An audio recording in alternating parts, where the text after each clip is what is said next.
Welcome to episode 12 of the Gilded Troll Plays Sky King's Tomb, or episode 24 in Jordan Reckoning.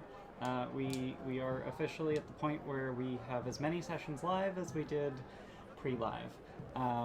So, great. That means that you should be leveling up to 5 after this session, because you leveled up to 3 after 12 sessions. Yeah. That's not going to happen. We don't move fast enough for you to get through the rest of this chapter.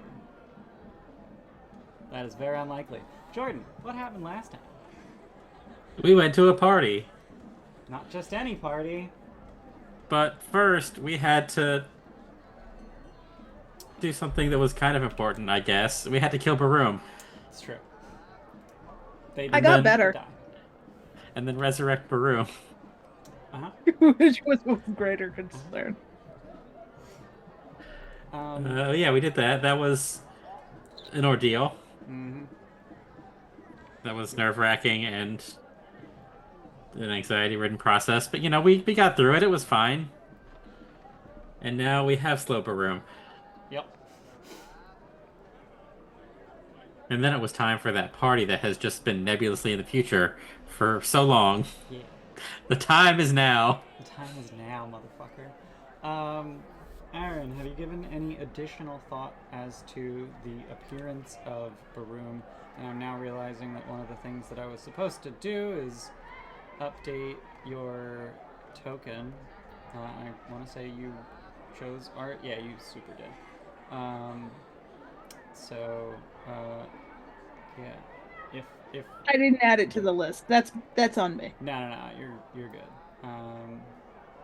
I can keep talking if you want to. Please do. Okay, so we went to the party and we had to kind of schmooze our way into the good graces of a few people that were important within the Tolorr family. And that actually worked out pretty well in our favor. We learned some stuff about how to get close to them and then utilize that information to, well, we made one of them leave. That was always the goal. We got the party pooper out of the party. It was great. Right. We put the wet blanket out to dry. That felt prepared. Like that's a thing that you say. Am I wrong? No, not really. Okay, cool. That didn't really prepare that. It just came. Okay. Uh, yeah, we got close to a couple people using our charms and our wit and battle preparedness in some cases.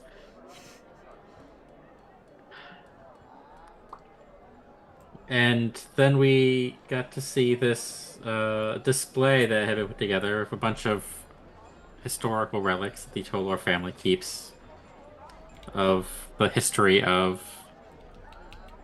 dwarves in general, the Tolorr family. I don't remember. And then it was revealed that there was a letter that was written by a High King Taargick that had previously been unknown, that was on display for everybody to read. The last known words written by Taargick before he left was that just when he abdicated the throne? This when he actively left Mm-hmm. society. Yeah. Yep. And that's where we ended, right? Yeah, Okay. that's where we ended. Yeah, yeah. Okie doke. I am nearly done making a new token. I've gotten pretty fucking good at making them quickly.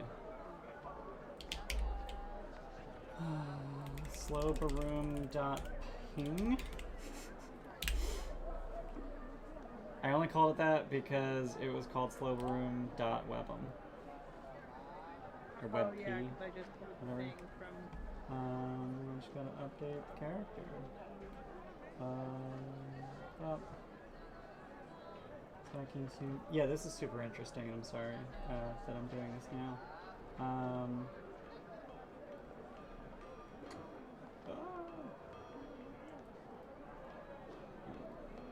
That's not right.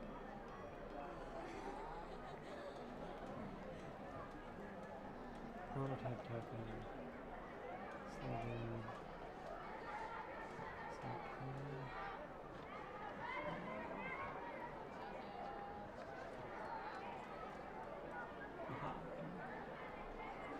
Adjust the scale to 2 because I did fancy shenanigans. Oh, did you change the token? Yes, I just need to delete your token and then we add you to the scene. Nope, I have to hit update token first. Yeah, there we go. New slow room token. Okay, cool. Sorry about that. Yes, so all of those things that Jordan said. And it is at this point traditionally. So this like chatter in the background is just a little too loud for me. Like I feel like actually like claustrophobic in a crowd. So I'm just gonna turn that down.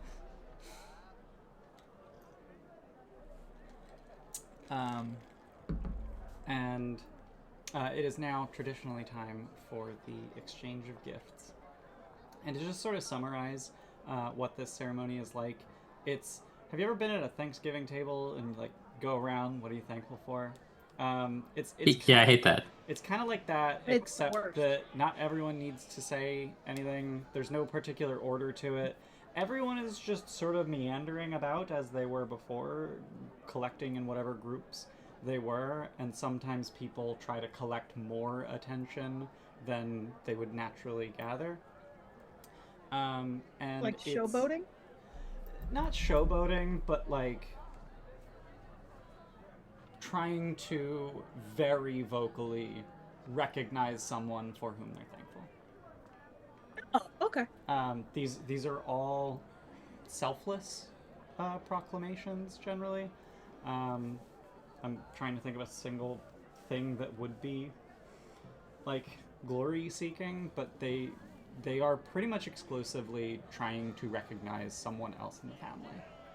And it is at this time that Valahask approaches Archie. And as these proclamations and gift givings are beginning, I believe he.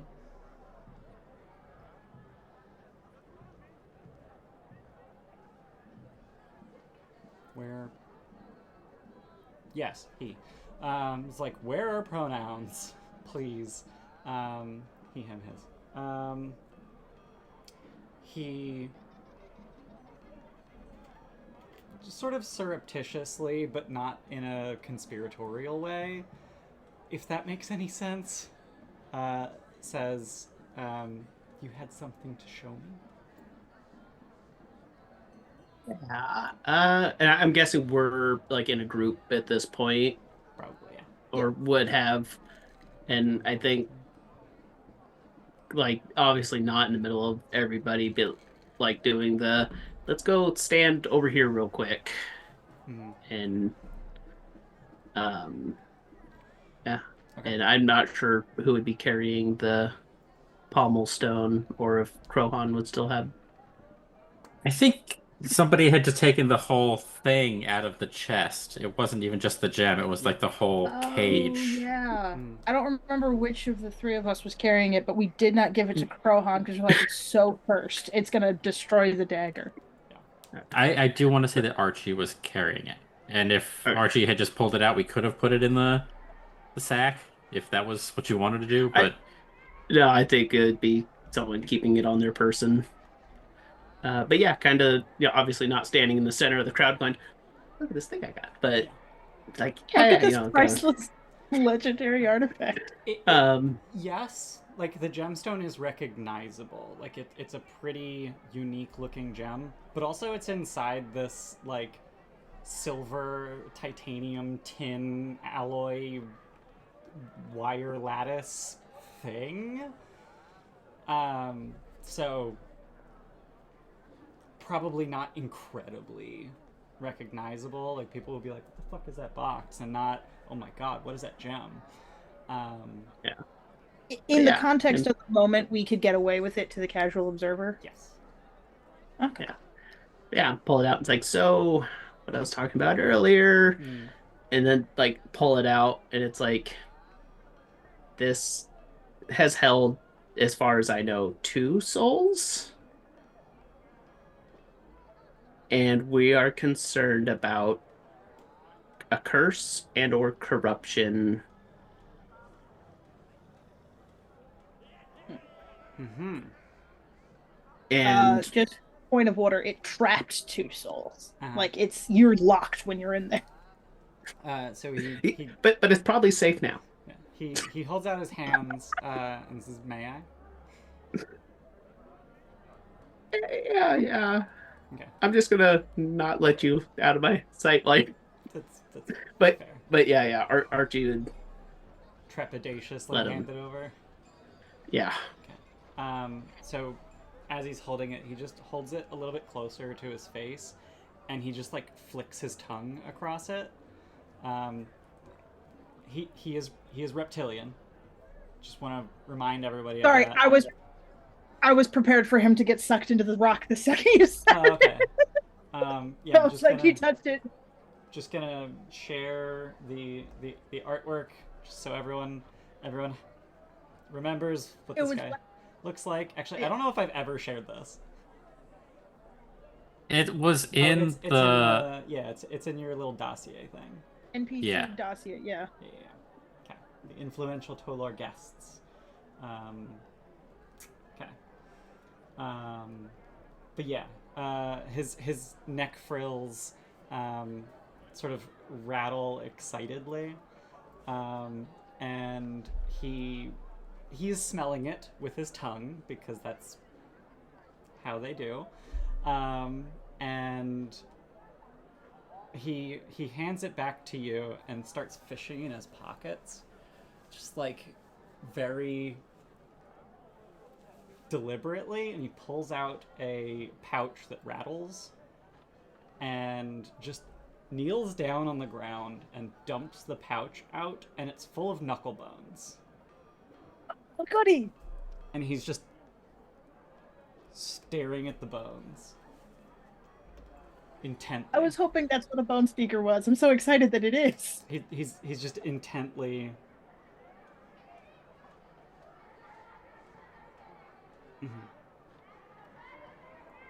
Mm-hmm. Mm-hmm.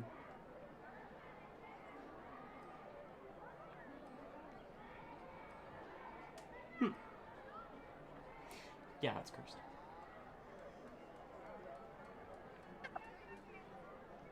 That's not good. Mm-hmm. Yeah, it's cursed. First, how? Can you tell? Soul imprints? Would we know? I'm only gonna speak for myself. Would I know what that even could mean? Let's do a recall knowledge with occultism. Can I try bardic lore? You certainly can.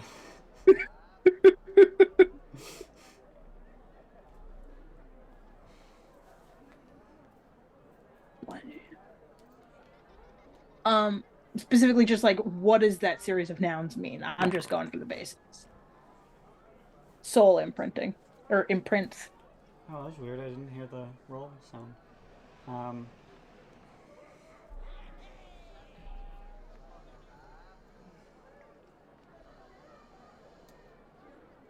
Your best guess is that it means that part of your soul is still trapped. Okay. That's where my extra 5 feet of movement went.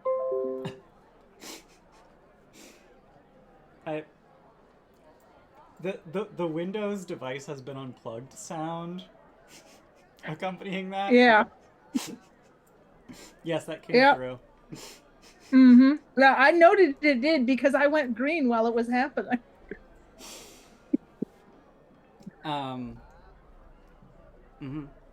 Yeah. It wants to restart because it has updates. Okay. Yeah, it's a bad time. Mm-hmm. Can you fix it? Just to clarify, I've been telling it to not for I don't know how long, so it's fine. We're just gonna lose Aren in like 3 hours because the computer's like, nope, we're restarting now. Fuck you. No, it had days. It's had days. So he says, yes, but not here. Mm. And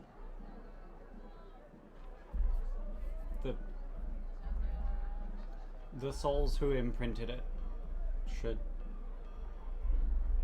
would be best if you have access to those people. I think we have access to one of them. Yeah, we have no idea if there were prior occupants before, do we? This is me, Aren, asking. Like, there was only Gnomish inside. Baroom had no indication based on the contents of the gem. It Yeah, I didn't think look like previous tenants, just the Gnomish everywhere. Yeah. Yeah, you have seen no indications of a third plus. Yeah. Your sort of like group huddle is interrupted as Rosha has done their damnedest not to gather attention, but wants to honor Baroom and thank you for being an ally to the quiet, to the voiceless, and for standing up to bullies. And presents you with a gift.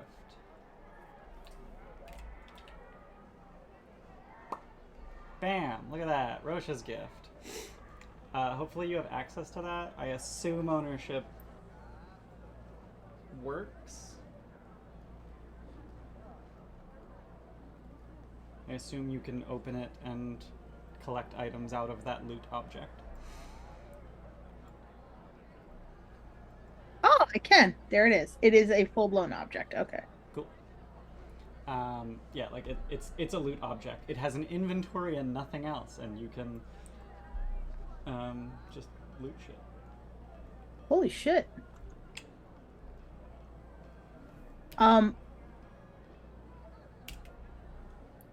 I think Baroom would like want to give something back, Okay. but have no freaking idea what's appropriate. Okay. In the momentary lapse of attention, Valahask has slinked away. Yeah. And even as you're noting this, you can see that the reason for this is that he has collected a significantly larger group of attention and wants to honor Archie.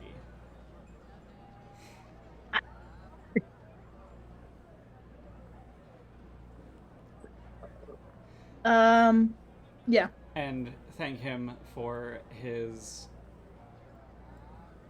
fearlessness in the face of the unknown and that which exists beyond death.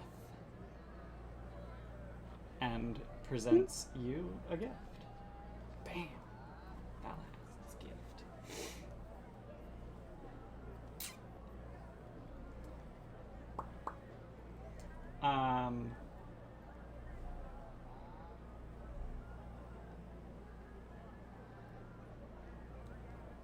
Sorry, Grom. That no one wants to honor you. Whatever. Rhea is somewhere. As the relics are being packed away, she is busying herself with that. And as all of this is going on, Is there anybody that any of you three would like to honor with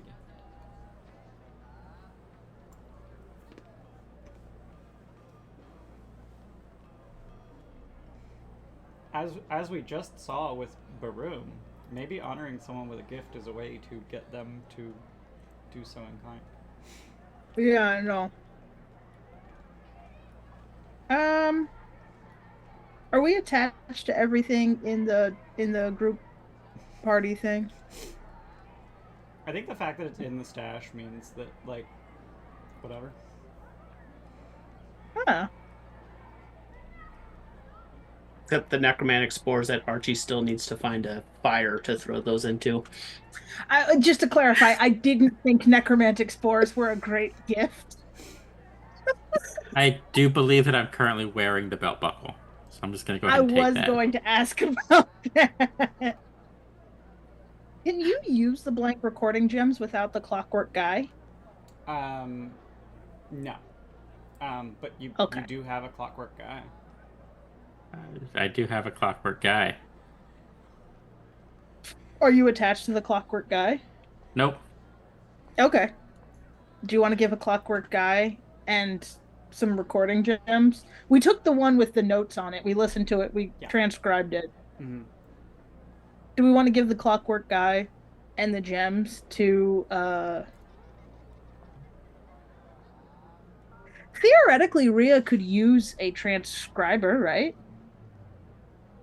Rhea is like that's it's absent. She's not findable. I know.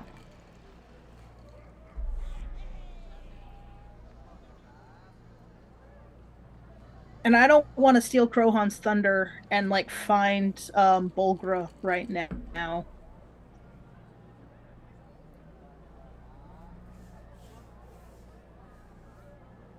Yeah, I don't think Archie has anyone, and the only thing he would give away is the Black Noon coin, but that might cause more issues. That would certainly be of interest to anyone in Clan Tolorr who might happen to be part of the Black Noon Thieves Guild. Yeah. Because those are not supposed to be given away. I mean, technically, Archie probably shouldn't be walking around with it either, but... You successfully braved the Black Noon Gauntlet. You earned that. Yeah. So is that a no? I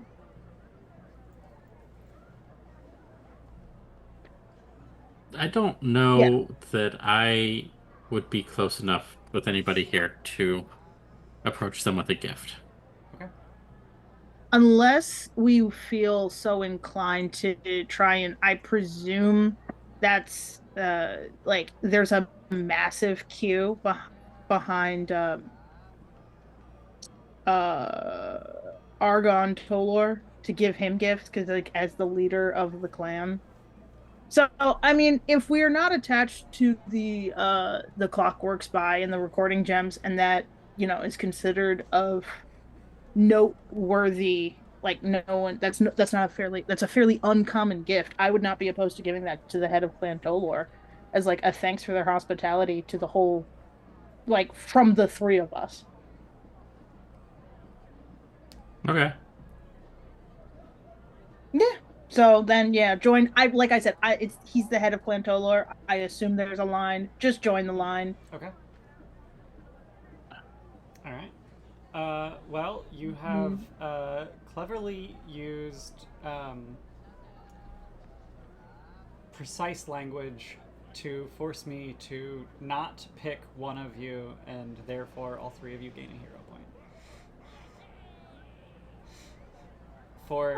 For being selfless and recognizing others.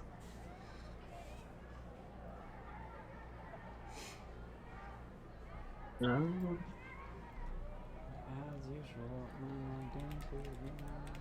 Do you want to just delete the clockwork spy and the recording gems then? I can do that. Yeah. And then, wait in the line and then say, hey, you've invited us here as guests. or you've allowed other people to invite us here as guests. Thank you. Uh, I presume that he just nods and goes, "Yeah, you're probably supposed to be here." And then we go next. Yeah. There were heralds at the door who were checking invitations, so to speak. So it's not like anyone can wander in and just pretend that they belong here, but we explicitly were not important enough to be announced by the heralds. Correct. You were not announced, but your credentials your were confirmed. admittance was verified. As you're standing in line, Krohan approaches you and asks for the gem.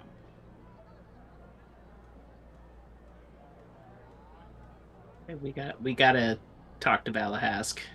It's definitely cursed. It's super cursed. Mm-hmm. Okay. And I'm worried what happens if you touch. It is not unreasonable. Or rather, excuse me. I, Baroom, am trying to convince. I really gotta cut you off there. I need that. I can't present the dagger without the gem. I won't put them together. I get it. Cool. He's clearly like pants shittingly anxious. Look, Valahask said he can help, just not here. Okay, but presenting it has to happen here, and it has to happen very soon. So we can deal with that after.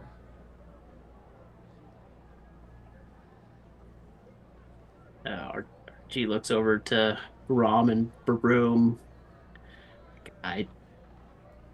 It could probably be a whole thing just to get the gem reattached. It's not something that's going to happen here anyway. If we give it in the lattice work, you can't. Like that lattice work is going to take a lot of work to undo, right? Yeah. Well, so I mean, it depends. To undo correctly. Titanium? I have no idea if silver, titanium, and tin can alloy. My gut thought is no, but they could be braided. This is true. Holy fuck, the metallurgy required to braid titanium with other metals. That's why when magic is involved, it can't be. That's true. You know, what level as difficult. What level is High Helm? They're like super good crafters. Except this was made in Goldredge. Okay. Probably even higher then. It was only gnomes obsessed with crafting. I just imagine this. I mean, no, like Workshop Heights was like the crafter area, but like that was 10% of Goldredge. Oh, okay. So do you hand it over? My vote would be handed over. Yeah. Yeah. Okay. It's as safe as it can. We watched Valahath lick it, so it's not like, like the head of the clan's gonna get sucked into the gem. It's not immediately volatile. Mm-hmm. Yeah. RT be like, pull it out, and it's like, as long as everyone knows it needs to be purified before display and use. Mm-hmm. Put a little tag on it that says "totally cursed." Who's got the red tape? What does anyone have? You guys, one of you has sigil, right? Can you sigil the metal? I don't have it. I don't have sigil prepared today, but all right, yeah. It was a thought. So Krohan, while you're waiting in line and you finish getting to the front of the line, it seems that Krohan has actually managed to collect quite a bit of attention, and finally, as his last part of collecting attention, he gets the attention of Bulgra, his grandmother, and he is at the center of this attention, and Bulgra is at the edge of the center, if that makes sense. and he addresses the crowd. And you can hear his voice catch with emotionality and nerves as he says, "Our city, our clan, our people, and our allies. We tell glorious legends of the heroes who came before, but our history also remembers the foolhardy and their mistakes. Years ago, I thought myself a hero, but revealed myself as a fool, losing part of our shared history in the process. Though I lost my clan as punishment, I've gained experience in my travels and friends on my recent return.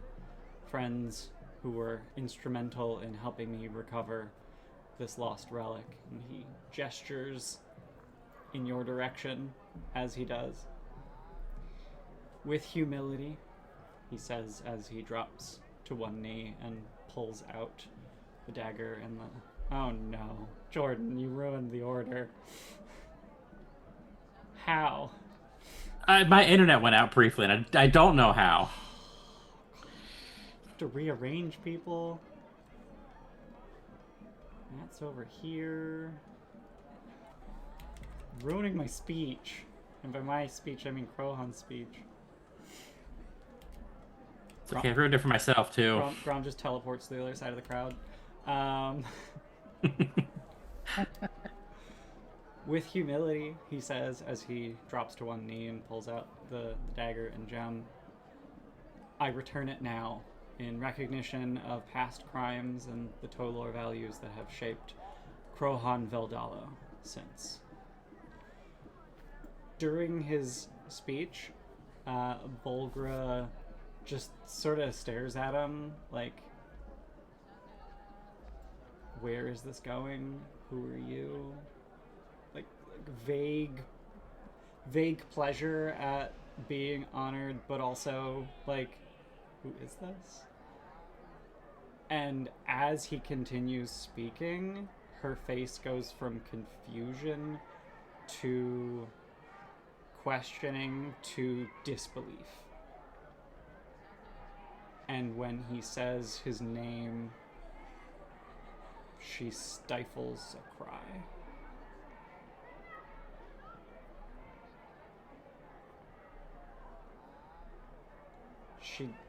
She looks to you three questioningly.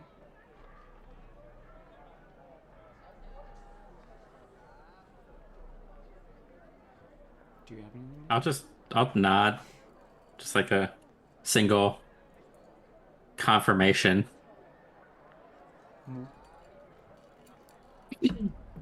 I think, yeah, Baroom would similar. Just like, or I think Baroom would actually like do like one of these shrug nods of like, "Yep."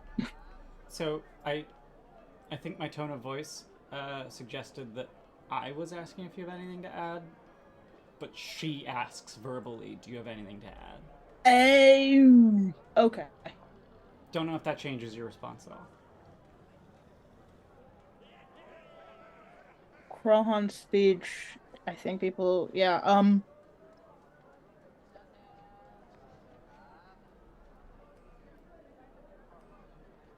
I think Baroom would, speak up and just said, we delved after this dagger, and Krohan,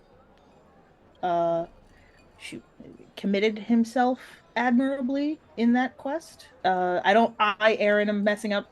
Yeah. He carried him. Whatever. He committed himself honorably throughout the entire quest. Oh, there's Jordan. Jordan's gone. Oh boy. Yeah. Baroom would basically say like, would very intentionally not advocate for any of Krohan's past wrongdoings, Sure. but very specifically just say, no, we went on this quest to recover this dagger of legend, and Krohan comported himself honorably the entire time and saved our lives multiple times. Got it. Yeah.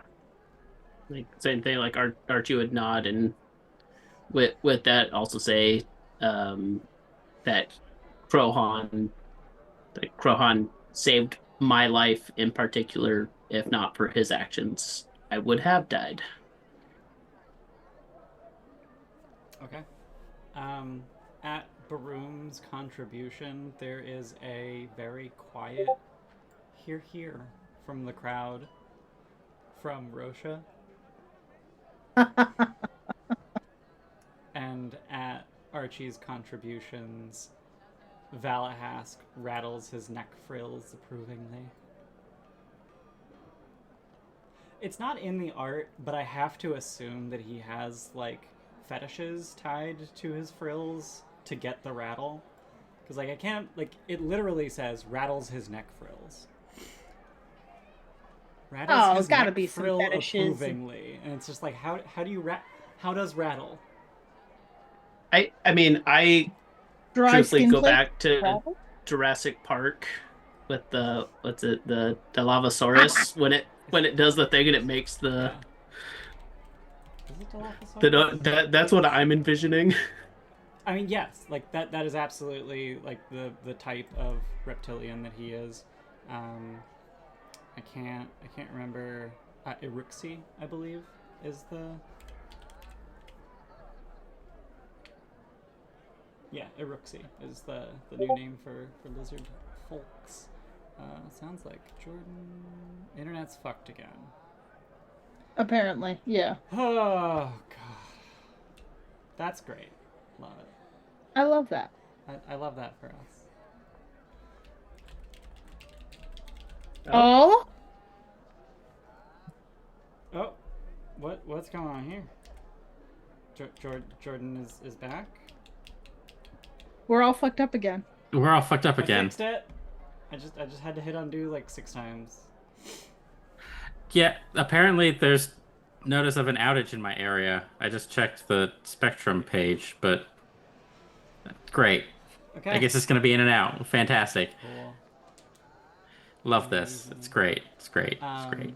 So what you missed is that Baroom and Archie contributed, and at Baroom's contribution, Rosha said a rather quiet here, and at Archie's contribution, Valahask rattled his neck frill approvingly.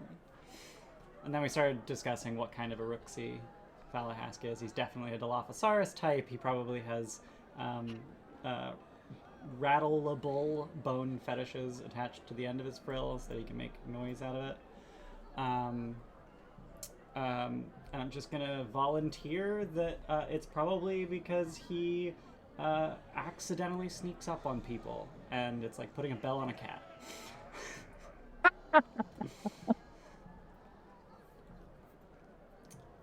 I would offer up in some way about how I didn't have the kindest things to say about Krohan at first, but saw his efforts to regain the dagger and the trials that we went through to do so. Something along those lines. From like the very back of the crowd on the opposite side, you just hear a woo that is very clearly from Rhea. Zoom did not like whatever you did. Oh really? That's great. Really? I've been a woo girl for like 15 years, so that was my best woo. That was not my best woo. That was a mediocre woo. What's great is that I don't have Zoom audio filtering on the stream, so stream got it. Oh, stream got it. Good. Okay. I'll watch the stream later. I'll get your woo. Jordan, add it to the list. Flip it. 49 minutes. What was I saying? Bulgra is like beyond touched, and she basically pushes Krohan's gift aside as she just like falls to her knees to get on his level and just embraces him.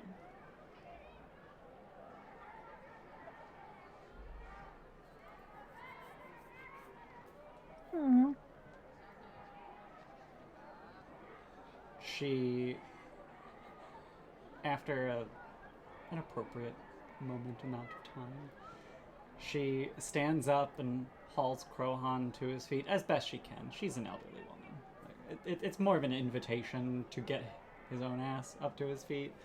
And holding him, she says that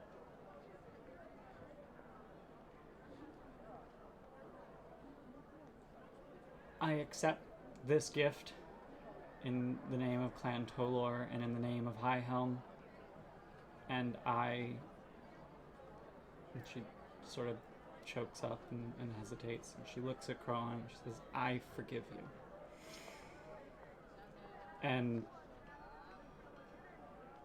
earning my forgiveness is only part of your restitution. You must return the clan dagger to where it was stolen from and earn the ancestors' blessing.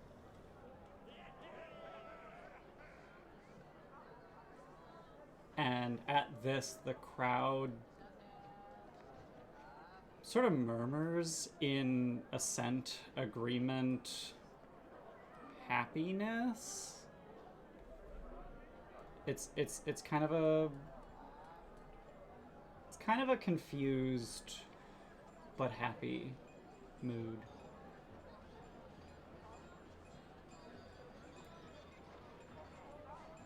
And the crowd definitely sticks together a lot longer than most of these other gift givings. Like usually there's an additional exchange of words between the gifter and giftee as the crowd disperses, and the crowd seems to just, at least half of them, probably closer to 3/4, just sort of stick around.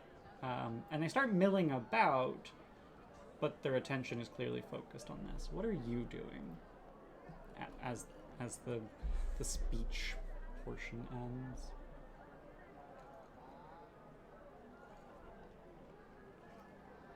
I'll start with Archie. I think Archie's like, definitely watching with Crowhan, Olgra, and then after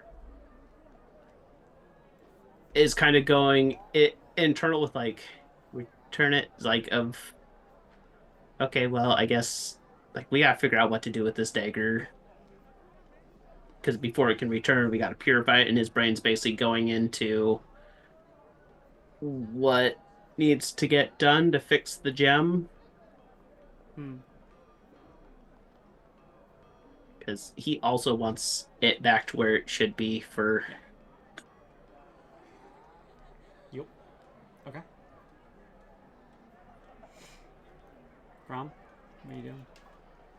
I probably have moved to stand next to Crowhan. Okay.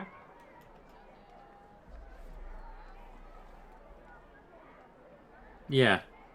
And I don't know if it's for moral support, physical support, to watch the gem, any of those things. Paranoia. Yeah. Okay.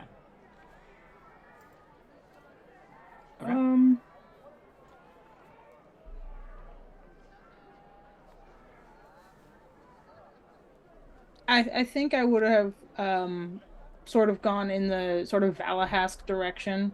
Same deal, to like try and, now that the context of what was previously just a gemstone is clear, be like, all right, you're not gonna get lost in the crowd now. Come here right now. We need to fix this. So he's a little bit taller than you. He's about 5'4", and you're 4'9" now. I think that's what I said. I picked exactly 2 inches taller than Grom. I thought you picked 1 inch taller than Ron. I think you picked Oh, did I pick 'cause one? Yeah. I'm 4'7". Yep. Okay. Yeah. So he's he's got 8 inches on you. Not an incredible amount, but enough that like he like shoulders up to you, like shoulder to shoulder, and he says, "You withheld some very important information, and I don't know if you need my help. I don't know if you need my help." Can you get the curse off the gemstone? Mm-hmm. Mm-hmm. Then yeah, I really Could think I- we need your help. Yes.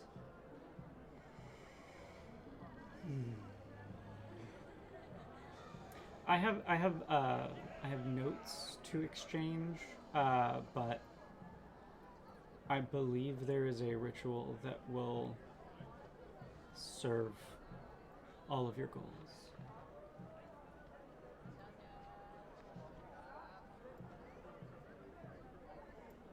And he does a thing that looks like he's blinking, disbelieving at you, like,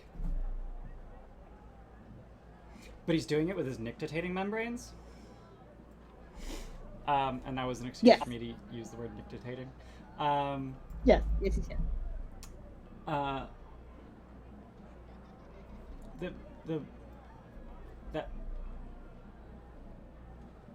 The blade and gem need to be repatriated.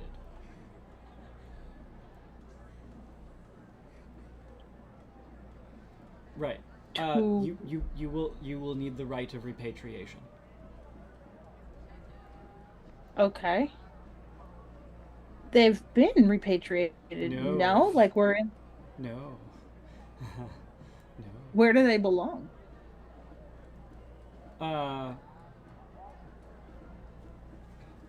The physical blade has been repatriated. The spirit of the blade needs to be repatriated. And who better to exercise a spirit than a spirit?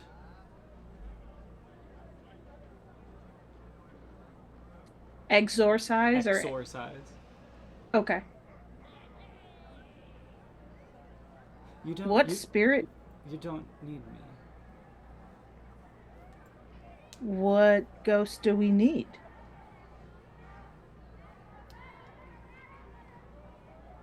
That is the High King Taargick's clan dagger. Yes. Yes. High King Taargick.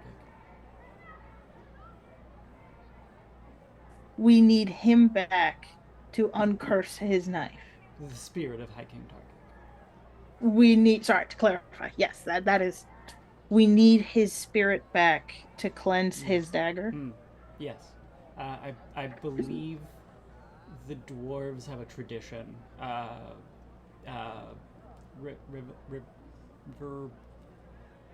Oh, Thorn. He is struggling for the Ria's word. thing? Did you Yeah, say it's Ria's Ria's thing. Yeah, the religion she belongs to. Yeah. Rivathan is the term that he is very clearly struggling for the word. I would. This thing is far too steeped in dwarven history for me to intercede. I suggest finding a Rivathan, such as Ria. But you do know the ritual. Does she also? She is the one who taught me of its existence. I do not know the ritual. Oh, okay. And then Baroom would very deeply bow and apologize very sincerely for, please know we did not hide anything from you. We simply only told you what what was ours to tell.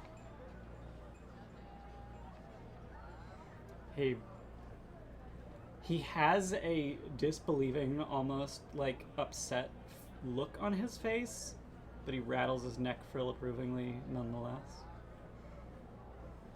like, you get off on a technicality as he takes his leave. Just to be clear, I think Baroom is very aware. Yes, I just described lying by another word, but I'm trying to be political about it. Mm-hmm. And he's going to take his leave.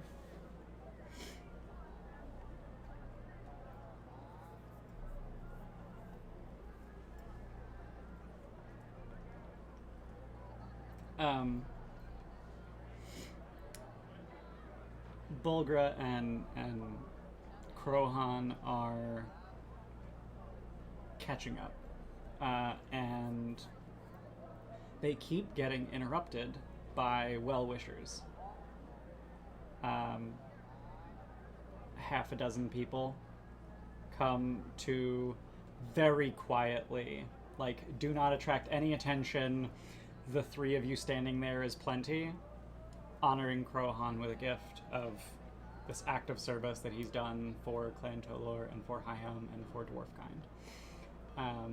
And it seems like they're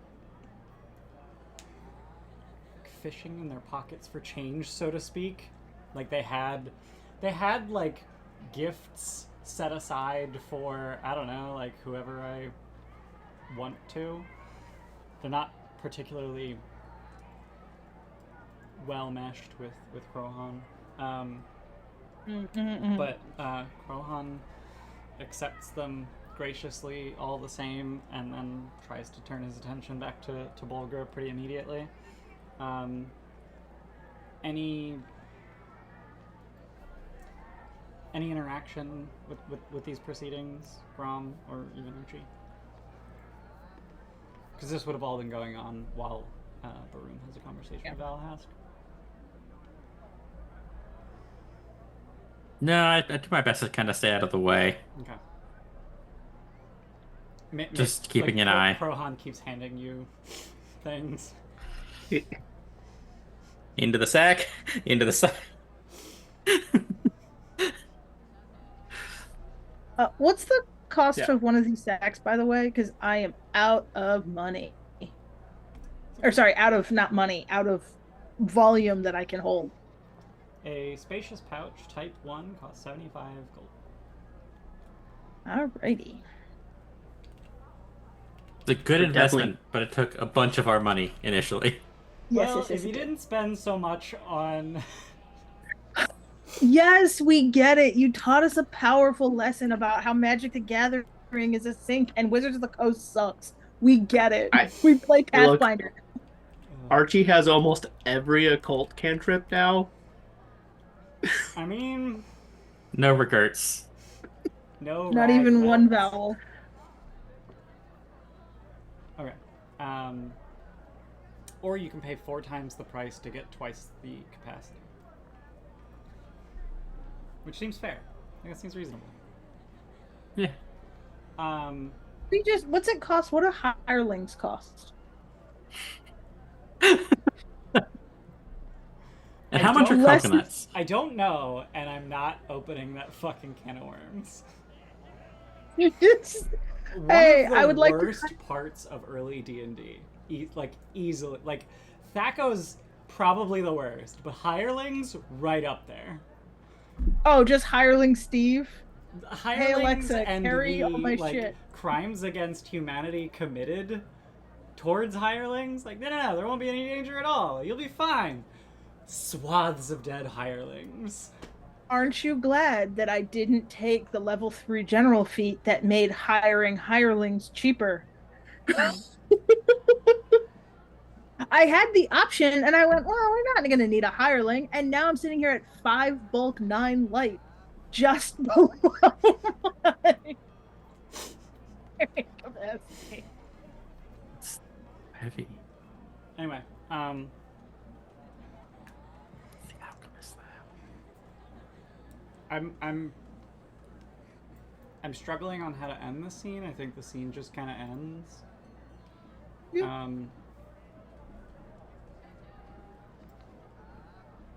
So I assume Krohan is left with the dagger and the pommel gem so that he can... Yes, so that he can repatriate it, apparently. Do any of you seek out Rhea?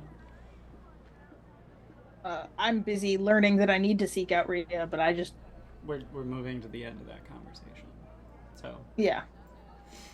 so At the end of that, I'd be like, guys, Rhea has to be the one to tell us how to uncurse this. Hmm.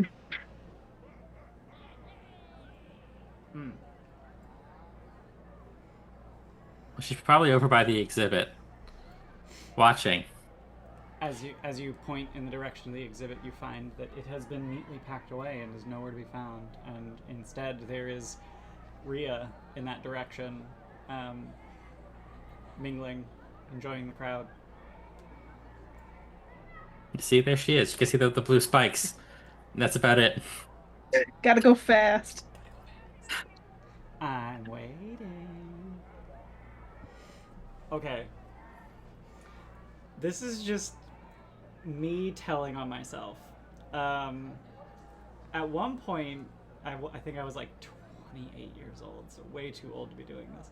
I became obsessed with the question of what does he do in other language dubs of the cartoon show, and I spent way too long tracking down Sonic the Hedgehog the animated series in Spanish.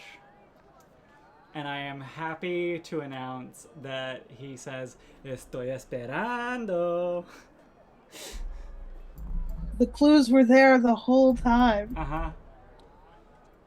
Yeah. The autism's coming from inside the house. Yeah. We just didn't know it at the time. Anyway, yeah, so track down So Rhea. good. This seems like a good, this seems to the crowd like a good crescendo to the action of the gift giving ceremony. Is that what it's called? The exchange of gifts. And so the crowd very quickly moves into a denouement phase and then just fucking disperses. Like, the festival is over. It is late evening. They've been drinking since 7 a.m. Yeah. And Rhea, as you approach Rhea, she maybe a little too forcefully ends the conversation that she was in. Like, hold up, I'll talk to you. Walks away. Because she is very, very interested in what it is that you have to say. And she's just like mischievously grinning in your direction. Like, if it weren't utterly faux pas, she'd be tenting her fingers in anticipation. What? It's a faux pas to do this now? Yes, very much so. And it's a faux pas to have You fun. can thank C. Montgomery Burns for it. Excellent. Excellent. With us?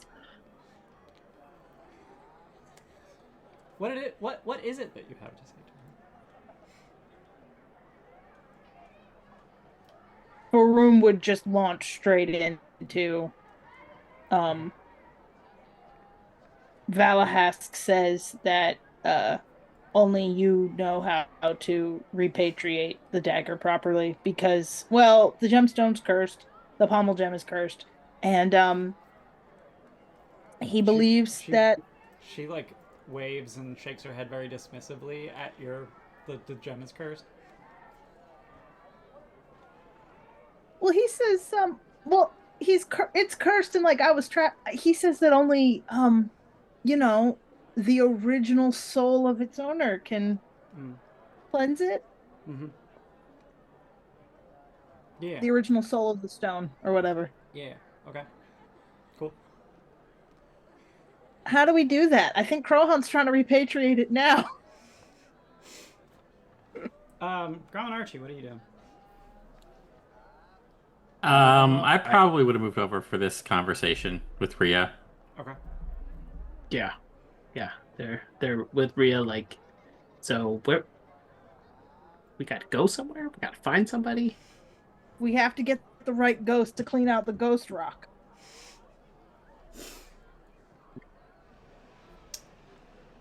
And sign for the delivery. Yeah, that's the only way that the soul of the like the physical dagger will be home, but its soul will be lost until it is cleansed and repatriated by, the High King.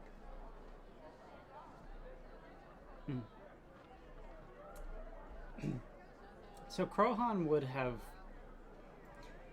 stuck to the group, and would be present for at least the tail end of this conversation. Oh, okay. I thought he was still like bonding with his long lost Grandmama. Grandmama. I'm having a difficult time giving a sense of time, but like this is 30 to 60 minutes since the big reveal. Like they're like conversation has happened. Okay. Things are. They're playing closing time. Lights are on. Right. Okay. And Rhea is just like she's in full on like hyper focus mode and clearly very barely listening to you, thinking about all the things that she's about to do. Okay.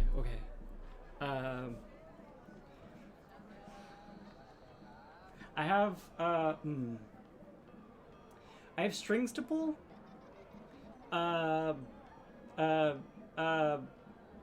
If you have any I might have to bribe some people.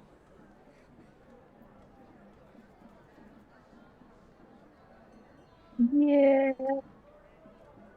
Never mind. That's a terrible idea. That would taint the whole thing. Yeah. Okay. Yeah, that's the reason we can't do that. It would taint the whole thing. Yeah. Okay. Certainly not because we're broke. Okay. So like Bulger said, the Crown theft isn't just hers to forgive. You need to calm the spiritual energies that are stirred up by theft of an artifact.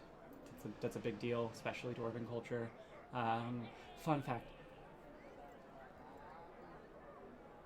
Never mind.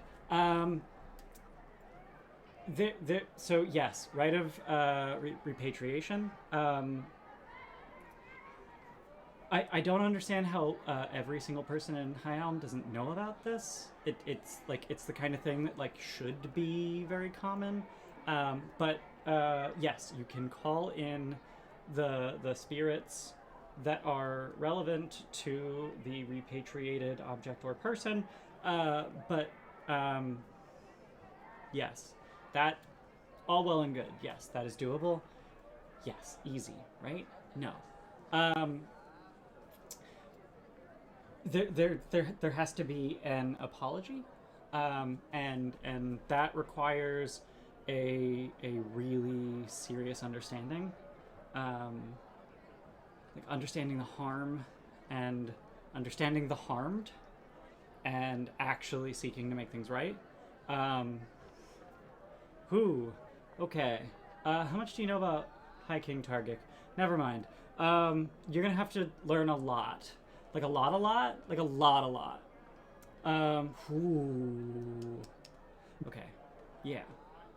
So you gotta learn a lot, or you're gonna do things wrong, and it's just gonna make things worse. So, yeah. The way I see it, you have a gemstone to exercise, history to learn, dagger repair, and some spiritual etiquette to learn. That's the bad news. The good news, though, and her hair starts quivering and chiming. Research. Beautiful libraries. Yes! And she just runs off. She gets about 8 steps away. Meet me at the Ancestors' Walk tomorrow morning! And runs. Does she roll? No! God damn it, Aren. What color are her shoes? Does she like chili dogs? Who knows?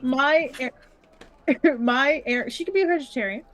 My Aaron's question is what did she say? Meet me at the Ancestors, and then you were talking Walk. And meet me at the Ancestors' Walk. Okay. Which is where the dagger was originally held. It's a sort of combination tomb, library, shrine, museum. Okay, cool. And Archie has been there before. I don't know if I assume Baroom would have been there before, and it's not unheard of that Grom would have been there before. It's like, yeah, probably. It's like living in Philly and not going to the art museum. Like, everyone does it. Like it's not like the reason that you're there, but like everyone does it.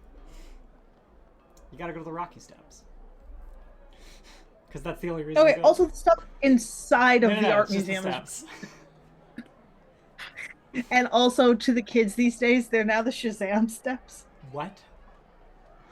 They haven't seen Rocky, and in Shazam, he does the whole scene on the steps. He references Rocky while he's there, but like... I don't want to talk about that movie because Zachary Levi is a shitbird. That is an official TGT statement. Yes. That is sponsored by... Anyway, yeah, so she's very excited about this shit and just runs off. Okay. What are y'all doing? And by tomorrow morning, she means like we get a quick nap in and then we meet her, right? Because it's like midnight. No, I mean, it's like 10 p.m. Like it's a reasonable hour. Oh, okay. Knowing Rhea, it would be not like ass crack of dawn, but like sunrise. Early. You can't ass crack. It's unfortunate. You can't. There are some. It's already hyphened in the. I know. I found if you change it to Dawn's ass crack, it sounds way worse.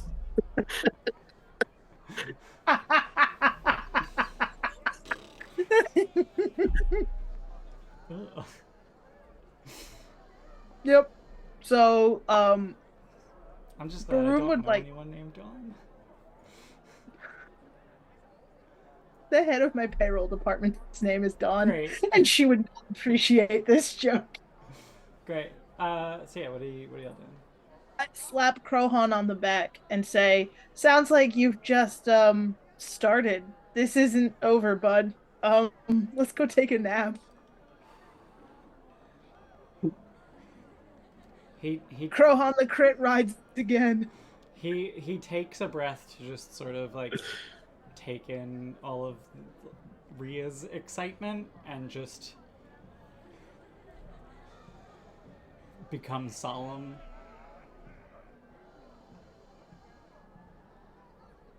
I'm ready. He's taking it better than I expected. Oh, he's a dwarf, so he's bottling up all those emotions and pushing them way deep down.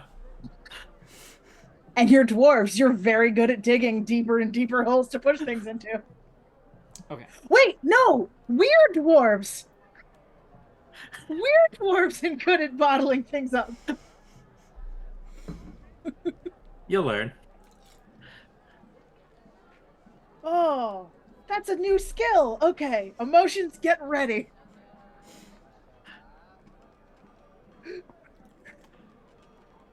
Bro. Baroom So I is guess now... we head back to the depths then, right? Or not the depths, the Oh yeah, it's in Stonebreach. King's Heart. Where's our bedroom or I think our it's rooms? Stonebreach. Stone Breach. Our rooms are at Stone Breach.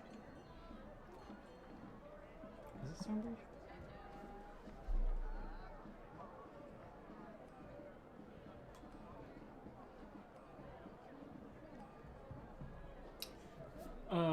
I can't remember where Silvercap Tavern is. Oh wait, we're not. We're not staying at the tavern. We got all Oh, our stuff, right? You're going to Zelgin's? No, not the tavern, her house, which is Her house. Yeah, we Right, stole her house. But her house is like a few blocks away from the tavern. Oh, That okay. I is don't in think I Stonebridge. realized. Yeah. Okay. I don't know why. I did think that was in the depths, but that is Stonebridge. That makes a lot more sense, actually. Okay. Are there any preparations that you'd like to make before you head to Ancestors Walk? Obviously, get a night's sleep as best you can. But I will empty the sack of all of Krohan's gifts okay. because I don't know what those were. Yeah. If they were money, though, maybe. And people were fishing for nickels, so maybe. As he, as you collect all of the gifts out of your bag and give them to him, he basically just splits it in half and pushes half of it in your direction. I would not be here without your help. And I don't need to honor you in the exchange of gifts, but I want you to have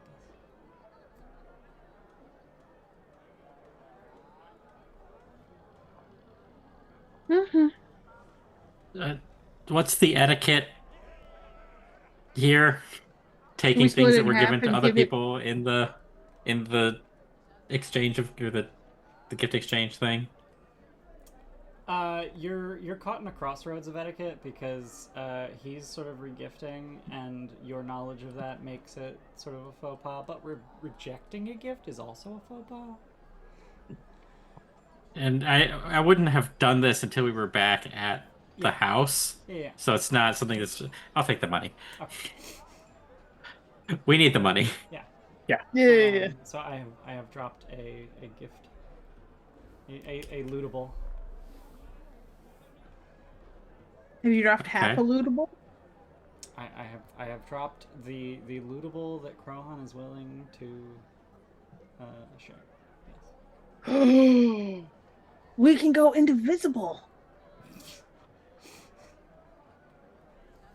I'm like 99% sure that invisibility is on at least of one of your spell lists. Yeah, it's an occult spell, so Baroom and Archie are capable of casting it, or at least they would be if they chose to pick it.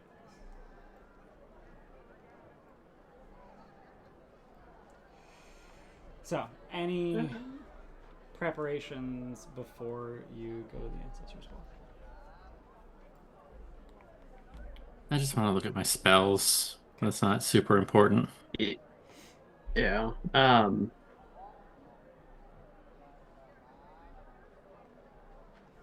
I think item-wise, I think Archie's, he's excited. He gets to go back to the library, get his journal ready, get his notebooks, make sure he has pens and ink and. Okay.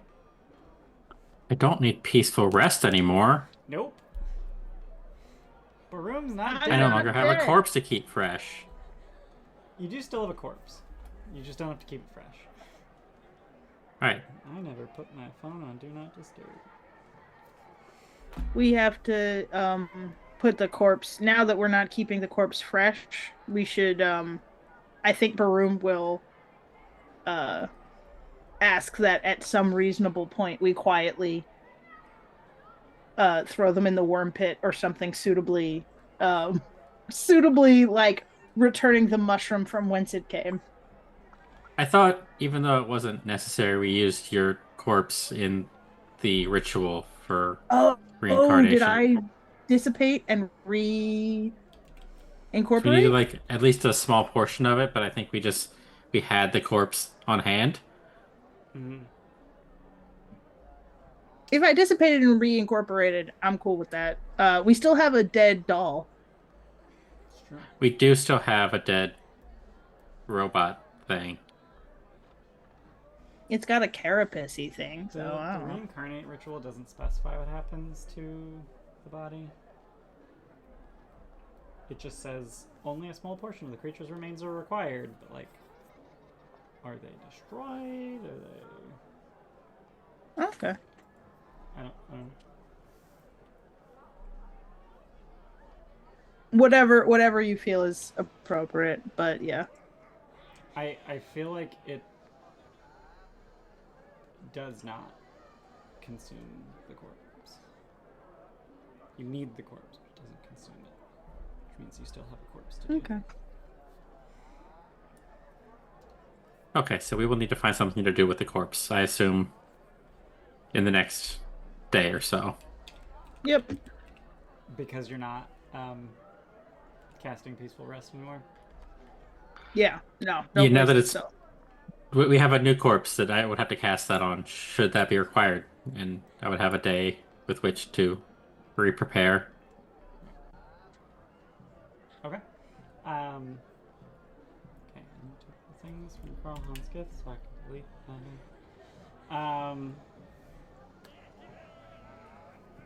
Okay. Any other preparations?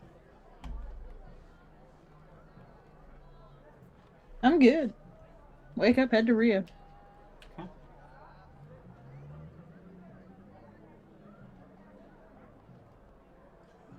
And I lose the doomed. Yes. Oh, extended rest. Yep. Drained goes down by 1. Nope. No? Reincarnate says you can't get rid of them at all until a week has passed. Okay. So then how does one tick? Oh, right click. Okay, left click. Increase the value. Yeah. There it is. Yeah, on a success, these are conditions can't be removed or reduced by any means until the week has passed. Yep. Okay. So it'll be a week of Clumsy 2, Drained 2, Enfeebled 2, and then a day of Clumsy 2, Enfeebled, Clumsy 1, Enfeebled 1, Drained 1, and then they go away. Got it. Yeah.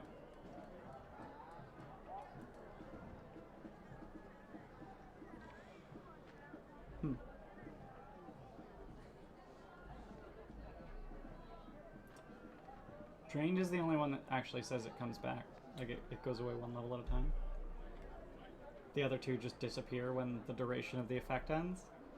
But I think they all just go away after the week. Like they don't go to 1, they just go away. Okay. Okay. Any other preparations?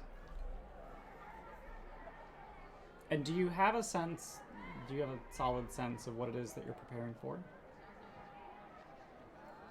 Super heavy library montage functionally. Okay. Yeah, which is this basically going to count as a research, like a downtime day in the gnomish obsession of I can retrain my gnomish obsession with 1 day of downtime? Is what you're kind of prepping to do or planning or whatever. Oh. It is not, I don't know that you need to. It is not going to count as a downtime day during which you can retrain. Okay. I don't know that Quest for Skies. I would say that if at the end of it you want to say that the process counted as retraining, I would say yes, but you can't do that in preparation. Okay. Like if you wanted to say like, yeah, I'm gonna say my gnomish obsession is now Taargick. I'm like, cool, great, love it. But We'll see how the day goes.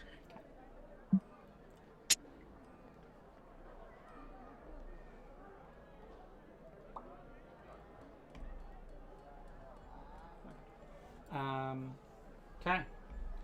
So I'm gonna take that as a no for additional preparations. Yeah. Okay. So the Krohan just stay at your place for convenience, if that's all right with you.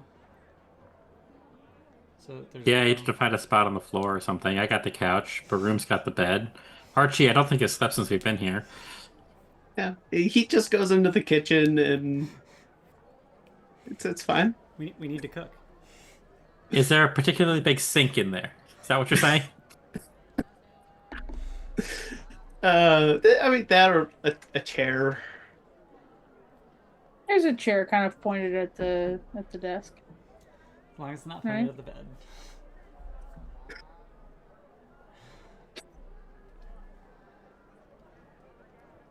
That's So the you chair all we head set up. to Ancestors Walk in the morning. And as apparently Ancestors Walk is in inside of Stonehall. Neat. Neat. Stonehall is the royal palace. So Ancestors Walk is like a museum inside of the White House. Like that's the sort of level of vibe.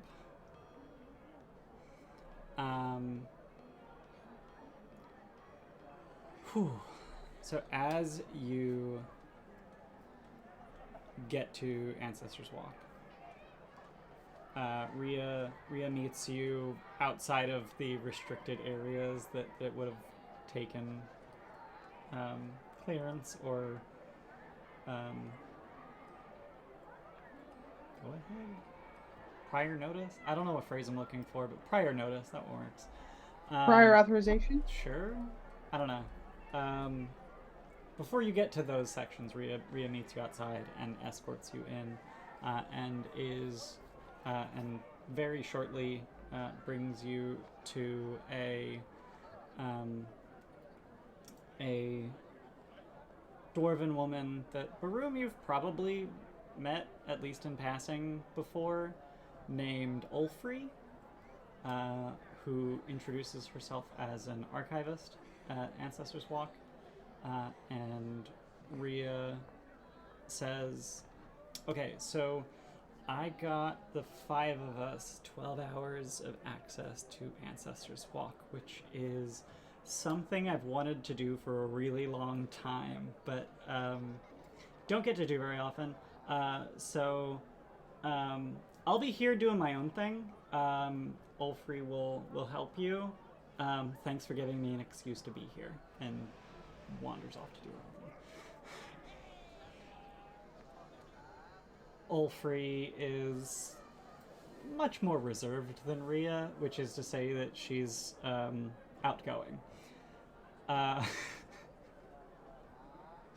Only outgoing. Only outgoing, and not exuberantly so.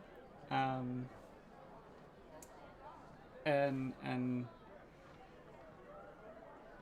says, Rhea told me generally why you're here. Right of repatriation. Yeah. I guess I should show you around. And she starts doing like a tour guide kind of mood voice vibe, and she calls out as notable the various corridors in Ancestors Walk and the friezes that fill them floor to ceiling. If you're not familiar, a frieze, F-R-I-E-Z-E, is a... Okay, let's be real. This is me going back to my fucking college days when I literally researched comics. A frieze is a fucking comic. It is pictorial and other images juxtaposed in a deliberate sequence to evoke aesthetic or other reaction in the viewer. That's the actual definition. Thanks, for a Scott comic. McCloud. Thanks, Scott McCloud. Thank you for fucking knowing that. Oh my god, I love you, Aren. Please take a hero point. Yes. Whoo! Blast from the past. So yeah, friezes are comics, but they depict Dwarven history. She points out the statue hall where there are, I want to say dozens of statues of Dwarven figures from various points in history. I want to say dominated by a statue of Taargick. Double checking. Like kind of Parthenon-esque, like there's a giant statue at the end, and Yeah. okay. And the reading room, which has basically just places to sit and be comfortable and read, and all throughout are bookshelves, just sort of in the middle of the floors, with books and scrolls and all kinds, and tablets, all kinds of texts to pull off shelves and reference. And Ulfrey tells you that she'll be here reshelving books and copying documents elsewhere, but she points to a wall-mounted lever in the reading room that when pulled will signal her. It's literally like there's a bell on the other side of the wall, and the lever just waggles the bell. So if you need any help, I'll be around. If not, good luck. Does she give us any indication of a general organizational structure, like chronological, by theme, by proximity? Like, hey, if you see a bookshelf next to a statue, decent chance the books and tomes on that are about that person. Does she give us a vibe of organizational structure? Statue Hall is actually devoid of books. Okay. It's just dedicated to statues. Okay. Let's go ahead and say that especially you, Baroom, as a conservator, are familiar with the way that libraries are organized, and if there is information on a topic that you need to find, you know how to find it. Okay. So there won't ever be a, I need to find books on this thing. How do I do that? You know how to do that. I'm not gonna say. Okay. I'm not gonna say the Dewey Decimal System exists, but because it's racist. Is it? Oh, not a topic for right now, but yes. Yikes. Okay. Like so bad. Great. I prefer the Chewy Decimal System. I don't know if anyone gets that reference. Yeah, it's Great. Smarty Pants. Yeah, I fucking love Smarty Pants. You know how to navigate this library. Okay. Navigation is not the question here. It's asking the right question. Yeah. Okay. So it's time for another skill challenge. So I'm gonna explain the rules, how this subsystem functions, and then we'll go to break, and you can use that time to sort of figure out how you want to approach this, and then we'll come back and do that thing. So one thing that I forgot to have Rhea tell you is the rite of repatriation needs to happen here, and it takes 2 hours, and you have 12 hours here, so really you have 10 hours.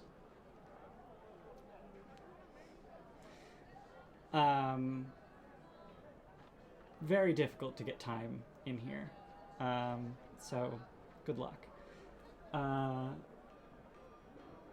And Rhea will be back when you're ready, because she's around, she's not leaving, but she won't be involved in your stuff because this is way too big a fucking candy shop for her to be doing your shit. But yeah, she'll be around, and when you're ready to do the rite of repatriation, she can assist with that. But before then, she's just going to go do her own thing. So we are going to be using the research subsystem, which as far as subsystems go is really, really, really, really, really simple. There is one activity that you can use in its research. Like other subsystems, it's a victory point subsystem. In this case, they're called research points. You're trying to accrue enough research points to achieve victory. Success gets you 1, critical success gets you 2, critical failure loses you 1, as you spend a really long time just learning wrong things. There are multiple approaches to researching. Examples. Deciphering the freezes, communing with, or just reading plaques on statues, pulling books off of shelves and fucking reading them, so on and so forth. There are a variety of skills and lore skills that you can use, so it's the decision making is how you want to approach it. You're always going to be using the same activity. And you just want to get as many points as you can. So you need to figure out what actually works for what your character is capable of and good at, and try to come up with unique or creative ideas for how to approach this as things are revealed. As you accrue research points, I will be heaping revelations upon you, things that you learn. Many of these will be things you already know. But they may, in their restatement, give you clues as to what questions to try to ask, because the better your questions, the lower the DCs. And that's just a me thing. That's not actually baked into the system. And just, I think that's about it. Any questions? Okay. Well, if everyone feels like they've got a sense of it, then we will go to break. We'll be back in a bit. Don't go anywhere. We're gonna do some research. We're gonna read some books, and it's totally gonna be super interesting, you guys. Yeah, we'll be back in a bit. Bye. Yeah, bye. Where's the BRB button? Welcome back! We're still playing Pathfinder. Again. Always? Forever? Great, we got it. Oh, we got it! We got it!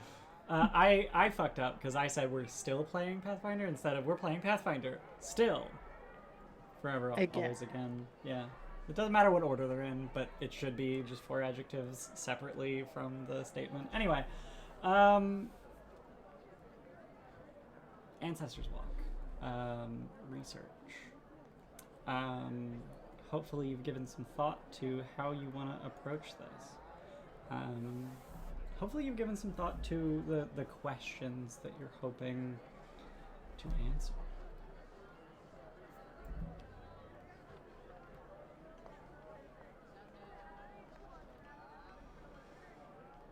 Yes, maybe? I can, because I think I have a point to start at, I guess. Okay. I have stolen knowledge from the Ancestors Walk. Correct. That I roughly transliterated at one point that I've not brought up to the group. So, if I can find where I found that, Yeah. in the light of day while I'm allowed to be walking around, I'd like to find that thing and then just sort of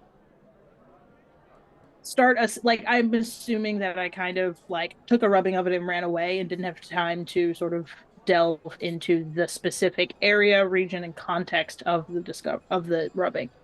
Okay. All right. So that is gonna be. I don't know if you want to call it like.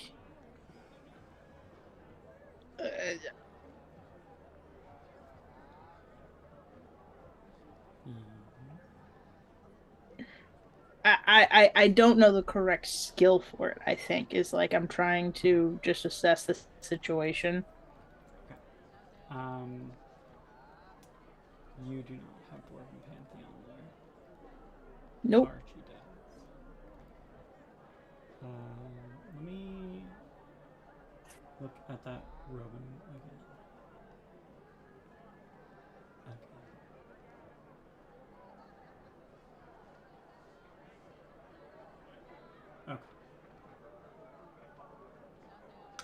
Okay. Okay. Yeah. So, just to sort of recap, research subsystem phases in this subsystem are going to be strictly 1 hour. So you have Okay. effectively 10 phases, 10 rounds, 10 potential checks each. Krohan, in order to keep him from overshadowing people, is going to aid one of you. And as before, he is going to do so successfully every time. So effectively a +1 circumstance bonus to one of your checks every time. We'll see how many times that actually helps. But hey, it's Pathfinder. Modifiers matter.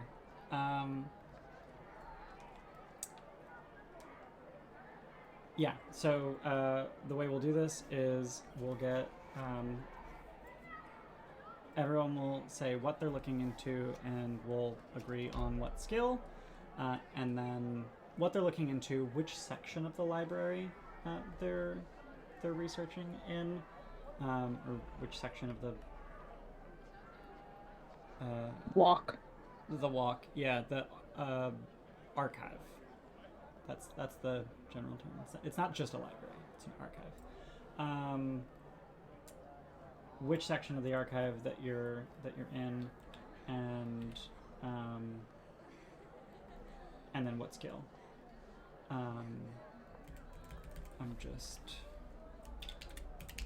realizing I need some space to make notes, so I'm setting that up real quick.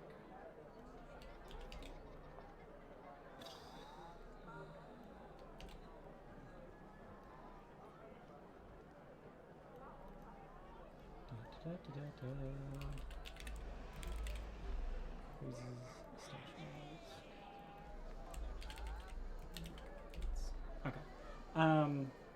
Okay. So yeah, establish with each of you where you're researching, the questions you're asking broadly, and what skill you're using. Once everyone has decided, you'll decide as a group who Krohan is aiding, and then we'll all roll. Sound good? Yep. Okay. So, Baroom, you're gonna look into that rubbing that you took Yes. months or years ago. Not sure how long ago. All of the above. Mm-hmm. A lifetime ago, actually. Oof.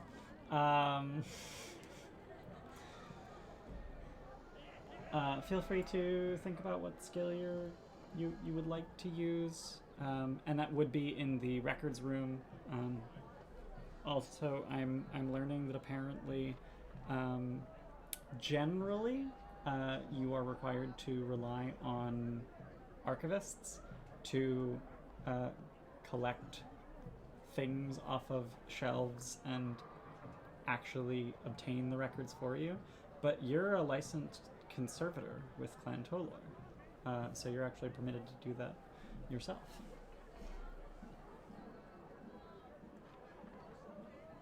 Can I modify what I'm going to do slightly? Sure. In order to have a skill. I would like to pretend I just found this and go immediately ring the lever bell and talk to Ulfrey. Okay. Pretend I just rubbed this and be like, Ulfrey, what do you think? I'd like to, yeah. Mm-hmm. I'd like to start down that tack. Okay. Okay, so you're trying to just ply a person for information. Yes, using, like, I don't even remember where I got this from. I, Baroom, have never seen it in the light of day. Yeah. So I'm just going to go straight to a person. Okay. So that sounds like diplomacy. Yes, it does. Cool. Grom. I think I'm gonna start by going through and reading all of the plaques in the statue room Okay. that pertain to High King Taargick Okay. and trying to make sure that I don't miss any of them. Okay. Trying to get as much information from these plaques because I don't know where the fuck to start looking in the library. Hmm. Okay. These are just like out for the most part. Yep. Yeah. And plaques are short and sweet, so maybe they'll just be like some nouns. Yep. Essentially. So just a reminder, this archive is not just dedicated to Taargick. It's not just dedicated to, like, even like prehistoric dwarf kind. It's largely like High Helm focused. It just so happens that Taargick is a huge part of High Helm's history. Right. So, with that in mind, what skill would you like to use? I was hoping for like perception, Okay. just to make sure that I'm getting all of them that I can and not missing any. Okay. Sounds good. Archie. I think Archie is going to be going for the books, Okay. specifically of trying to figure out as much as he can and going off of what he already knows, of being like, oh, I know a book on this event, even though it's not about Taargick. I know he was involved in this, so this event might have things that wouldn't be like in a biography on him, and basically hunting down information that wouldn't necessarily be just about in the generalized histories or notations on Taargick. Okay. And do you have a skill in mind? Quest for Sky, of knowing the events that he would have been around. Yeah, that makes sense. Okay. So we've got Baroom using diplomacy effectively in the reading room. Grom using perception in the statue hall, and Archie using Quest for Sky lore in effectively the reading room. So who is Prohan helping?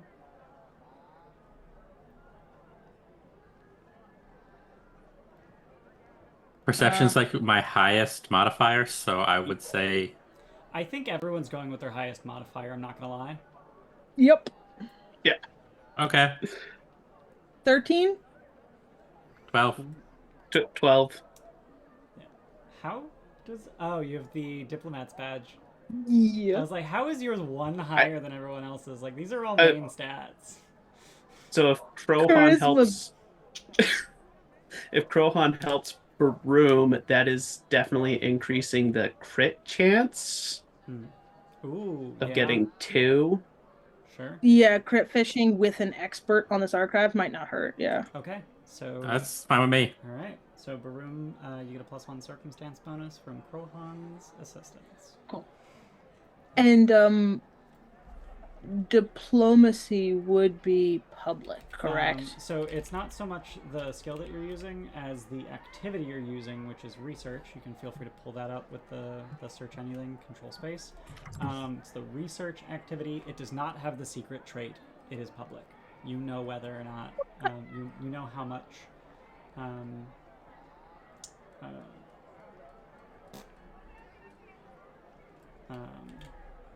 research points. Understood. And I'm just gonna actually make this public so you can follow along.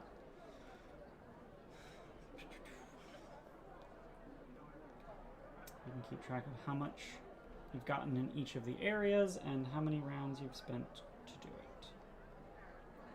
I guess you're quiet for the stream. Oh, motherfucker. I wonder how long that's been. Oh dear. To re-enable your always increase your volume. Yep. While sleep 0.1. Oh god, it's not even every second, it's every 10th of a second. Yep. Alright, it's doing. Thanks, Bash History. Thanks, Allie. I literally just put it up in a ponytail, but thanks. Okay. So. Everyone go ahead and roll. Actually, I just realized I can give you buttons to roll from. So for Baroom, but for Grom already rolled, so I'm not going to bother with that. And for Archie,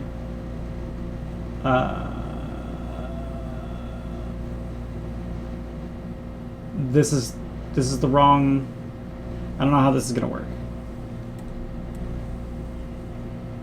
I'm assuming that's not going to work properly when you roll it.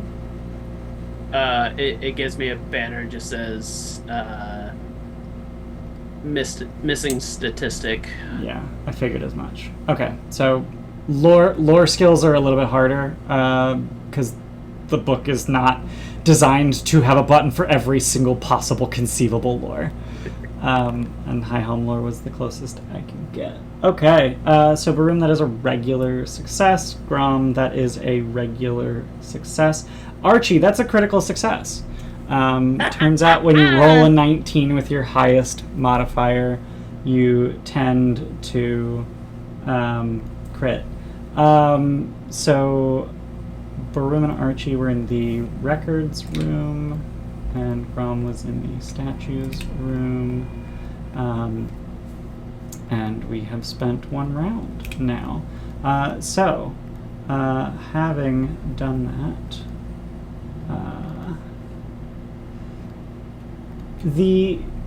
I will say that your specific questions aren't the things that I tell you as you reach research point thresholds aren't going to accurately line up with the questions you ask. I'm just going to give bonuses, which I completely forgot to do. Sorry about that. Fortunately, nope, Baroom was actually close to critting. So now I need to figure out if I should have given you a bonus for asking good questions. But I'm gonna give you bonuses for asking good questions. But the actual info that you get might not line up with the questions because the info is just static. So just bear with me. So in this first hour, a lot of the information you get learns and affirms common quest for sky knowledge. Taargick was born just before Earthfall and Torog's call for Dwarven migration. He grew up during the quest for sky, and in his early adulthood quickly established himself as a leader and polymath. His diplomacy mobilized and united countless Dwarven clans in their travels to the surface, even if many split off in different directions as they ascended. A lot of confirmatory things, basic things that you need to make sure is actually correct before you delve into more specifics. Yeah, maybe that informs your decisions on what to do next. And like I feel like I should, like the question that Jordan asked is a question that I can answer. And it's like I want to just do that now, but it's like that's later. That's more RP, and that bugs me. Because it could point to places to learn about stuff. So I'm gonna give you part of what this says to give it a higher threshold of RP, which is that you learn about some of Taargick's closest companions, during the quest for Sky. Some names, among those names are Hrungle Iron Eye and Yuli Roldamen. And Fergaz. Mononymic.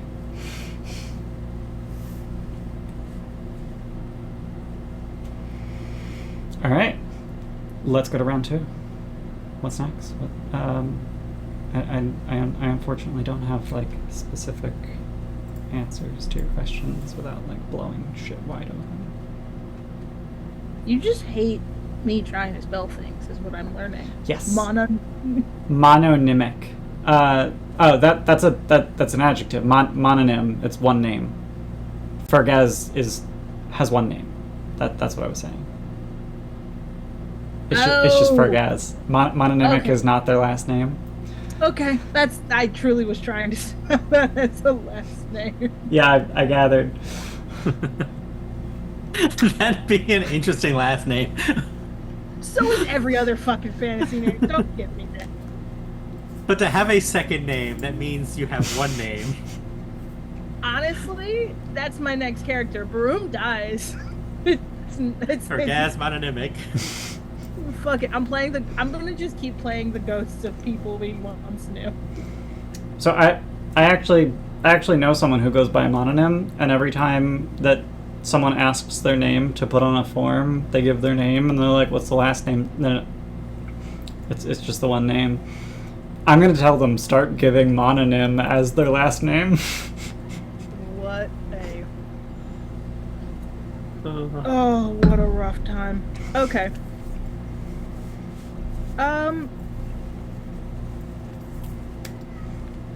Aren, don't have... Hold on.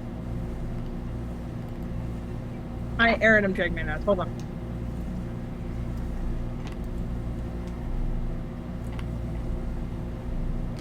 Here's the thing that's bugging me. Like, I have this list of info that I'm supposed to give out over the course of this, and I think I just want to give you the info that you ask for and ignore the order that it's supposed to be given in. Okay. So I'll just feed you bits and pieces of each of these like big paragraphs that you're supposed to get at thresholds. So yeah, I'm gonna answer your specific questions instead. So Baroom, you're able to piece together that like the names in this poem that you've copied are archaic names for dwarven celestials, gods and their servitors. You're not sure which ones. You're having a hard time lining things up one to one, but you're getting the sense that like these refer to dwarven gods, and they're just archaic names that are just utterly foreign to you. Okay. Like, and perhaps if I could find this same poem written by somebody 100 years or in dwarven time, maybe 1,000 years later, Yeah. they might have the same meter and rhyme and use names I know. Yeah. Okay. You could follow up and start actually piecing that together. Okay. So one thing that I'm struggling with is that at one point I had the translation of that poem. Wait, where'd that go? It was in your inventory. Where the hell is it? I put the poem in the group thing because it's no longer my shit. It's in P for party. Got it. Cool. I'm sharing. Yeah, I had a there was a version of that. There it is. I put it in session 1 notes for whatever fucking reason. Cool. Yeah, I had a version of that poem that was like your version, and then with the names replaced with modern names. And that was the version in Foundry, and somehow it got deleted at some point, and I never bothered to put it back in. But it was like hidden in a GM note that you couldn't see in that item. That is sexy as hell. A+, right. Foundry rocks. Yeah, but the item got deleted, and I just recreated it without the translation. And so now I was trying to find the fucking translation, which is in my notes. So I have that now. Cool. Okay. And Matt, remind me what you were looking for. Basically hunting down information on Taargick through roundabout. Yeah. Okay. Of like things that wouldn't be general knowledge. Right. Okay.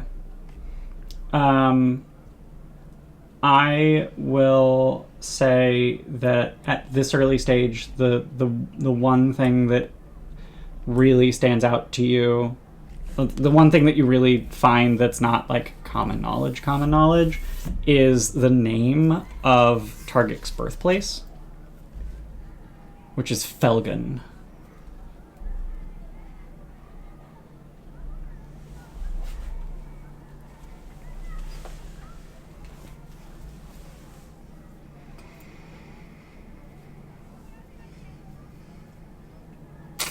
All right.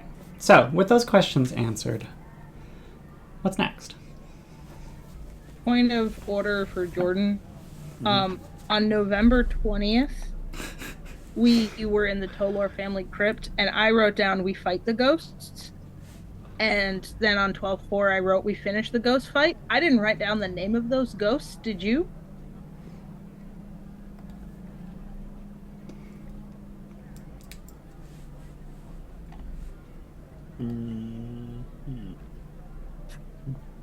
I have my dates.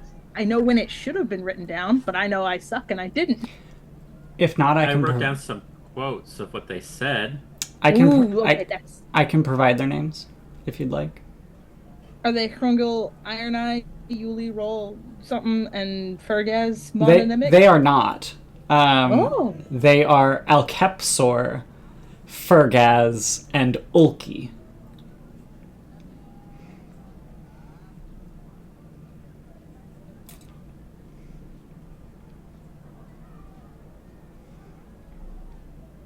Oh, and apparently Fergaz has known Taargick since Felgith.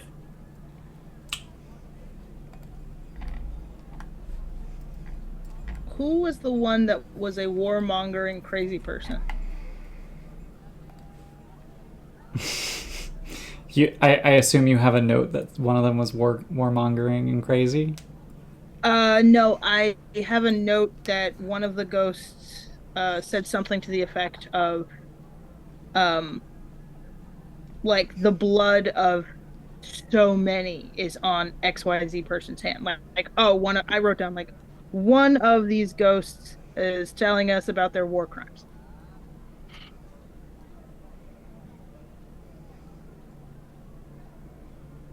That would be Ulki. Ulki was the war crimes? I don't know about war crime. Like, that doesn't feel like something I would have said.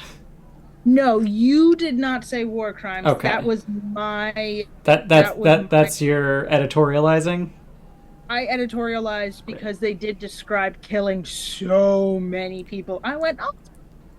Great. Okay. That would have been Ulki then. Yeah. Okay.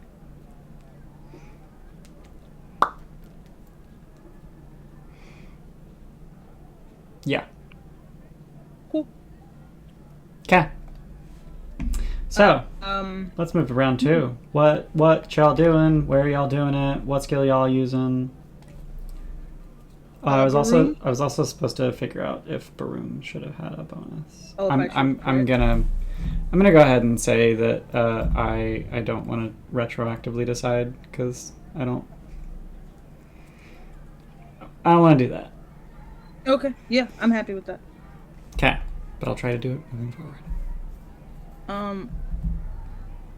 Baroom would hand off the poem to probably to Grom, since they're more religiously inclined. Whose religion's the best? I don't remember if it's Archie or Grom, but basically, like, hey, I have sort of stumbled into a deep religious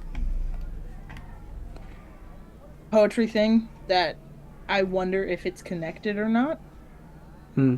And I just don't know anything about Dwarven Pantheon lore. And I can forget. take it. Okay. I threw I the have actual. a thread that I'm trying to pull, so maybe not immediately, but Yeah. I'd pass that sort of thought process off. I would say Archie does have Dwarven Pantheon, so not great with religion, but Archie could take a look now, and then Grom can take a look. Religiously. yeah, you can take it now. Okay. Yeah, and we can If all you've got like the history go of the through it. Dwarven Pantheon, that might be more important than general religion. Yeah. Okay. Yeah. So I pass off the Dwarven Pantheon questions. Okay. Another detail I would like to point out about the research subsystem is that there are maxima in each of the regions. Each of the areas that you can do research, there's a maximum number of research points you can achieve there. I will let you know when you've hit it. And they are not necessarily all the same. Kind of like the people Kind of like the have people. a threshold. Yep. Okay. Yep. But I will let you know when you've hit that maximum for any given region. But if you focus all of your efforts in one place, you might hit that threshold very quickly. Okay. So, Archie, specific question. Gonna be going through the rubbing they got from Baroom, and basically trying to piece together. Who the fuck are these gods? Yeah. Okay. Alrighty. And then Dwarven Pantheon. Yeah. Okay. Okay. I do not believe that warrants a bonus. Baroom. I'd like to use Darklands lore to examine the freezes in the various corridors. I am trying to ascertain specific landmarks, because if we're trying to understand like the Taargick's from like a understanding of magic standpoint, being able to visualize specific landmarks seems important to understand what Taargick went through. So I am going to look for regions, zones. I don't know quite the word that I'm looking for besides landmark. Okay. On the journey. Okay. Specific places. Thank you. Yeah. Okay. And I think Darklands lore is perfectly reasonable for that. I might even have a button for that. I don't. I'm sorry.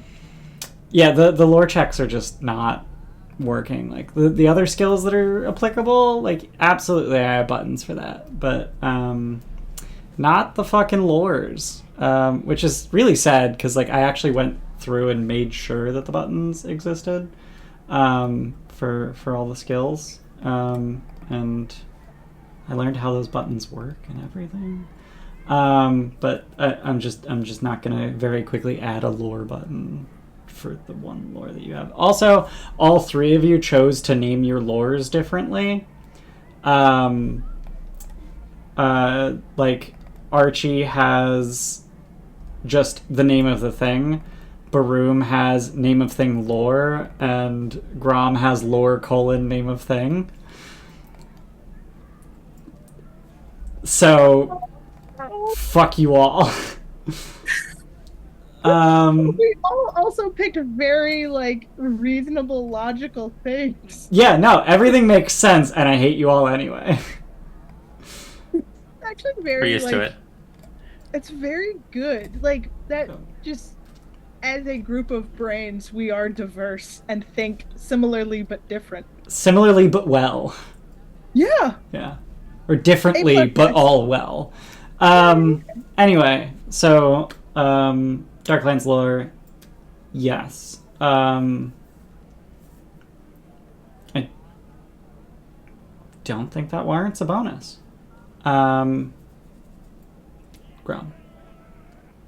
I think I want to move into the records area. Okay. I'm focusing on what Ria said about needing an apology, Okay. which involves understanding the wronged and the damage done to the wronged. And I think the wronged goes further than just Taargick.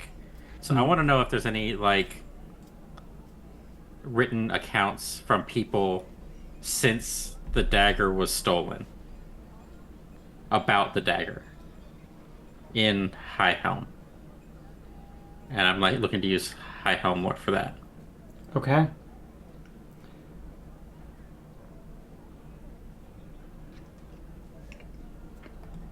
I am actually going to give you a -2 penalty for that. Cool. So with all that stated, who's getting a bonus from Krohan? I vote Grom. Yeah, Grom. Okay. We're gonna make Krohan look for letters that were written about this thing that he stole. I think it's genuinely amazing to make him like come to, well, especially if he's the apologizer. He should have to come to terms with what he did. Yeah. Archie, you were in the records? Yeah, going over the. Okay. So I have a button for Grom. And I have a button for anyone else. I need to reformat the way my lore is. Oh, you have Lord Colin High Helm? I mean, if this book is any indicator, and the way they formatted the buttons, Aren has the correct formatting. Books have been wrong before, just to clarify. That's very true. Like, just because I'm consistent does not mean I'm correct. Yeah. So everyone go ahead and roll. And Grom, remember you have a -2 circumstance penalty and a +1 circumstance bonus. Bad question. I think those are all successes. How are you all? I hero pointed. No, I saw that. Rolled a 2. No, I saw that. I rolled a 2. Yeah. The nerd party went to the library. Yeah, basically. This is where we should be. Baroom freezes.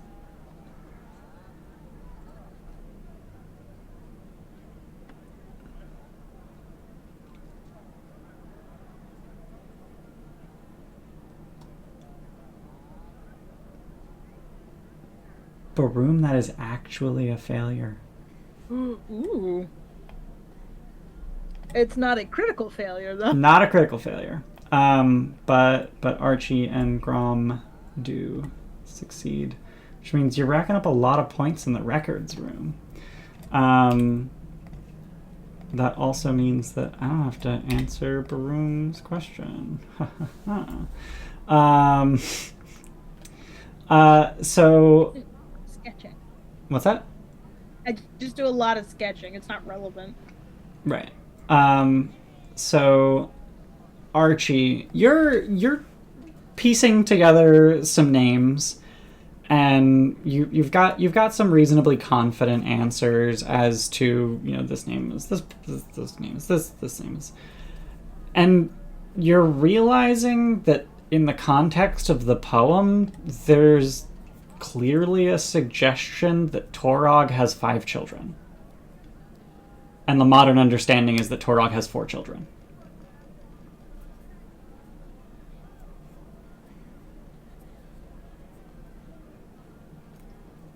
Oh. Huh.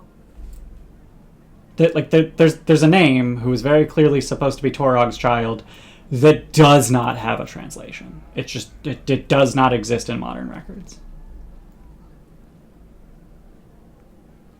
Oh, alrighty. Yeah. Grom, the reason I gave you a penalty is because this is not really the fucking place to find that information.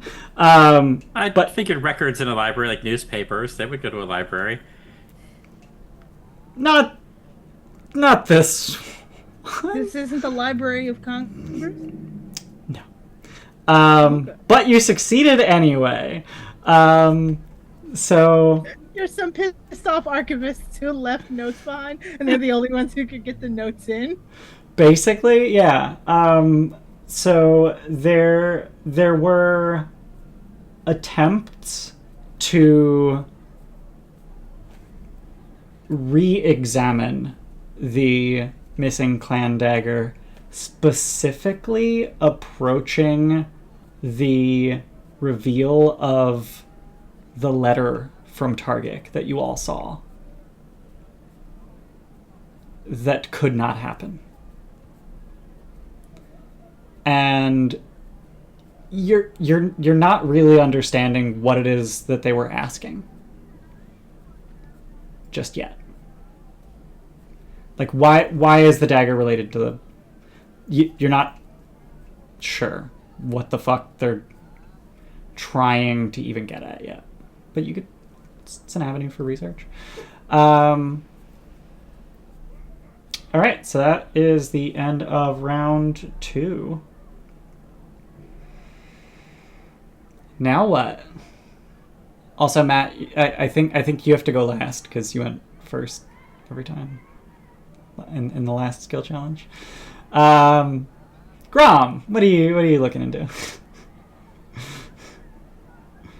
Well, we haven't had much luck deciphering these big pictures. And I haven't had much luck in looking at the books. Right. So I need to start looking at the big pictures. Great. So I'm just trying to think what I could do. Just to give you a bit more detail about these halls, which might spur some ideas about what skills that you can use. These halls each recount dwarven legends and deeds through friezes carved floor to ceiling, but they are very artistic in execution and not at all like depictorial. They require a lot of interpretation. There are a lot of minute details that are very easy to miss, especially up at the ceiling. And there are a lot of things that might only make sense in the context of the time that they were carved. Does the freeze hallway have library ladders? Abso-fucking-lutely it does. Good. Okay, thank you. No, it actually doesn't. No, it legitimately does not. Which is probably installing railings. Railings with which is probably why athletics is listed as a potential skill. Well, listen, I'm currently drained and enfeebled, so we do not want me climbing anything. Yeah. I'll take it. I'll do the climbing. Great. You're doing athletics? Yeah, well, we'll climb to make sure that I can get all the details at the tops of these things. Great. How hard could it be? It's not a waterfall. And I just got rid of I think I just got rid of Gecko Climb or whatever. Oh, if only. That would have given, only. Yeah, that would have given you a huge bonus. So I have a button for that. Okay. Baroom.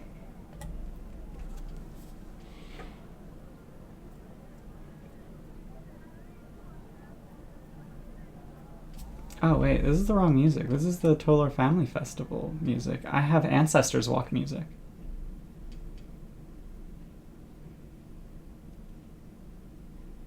It's so quiet and nothing.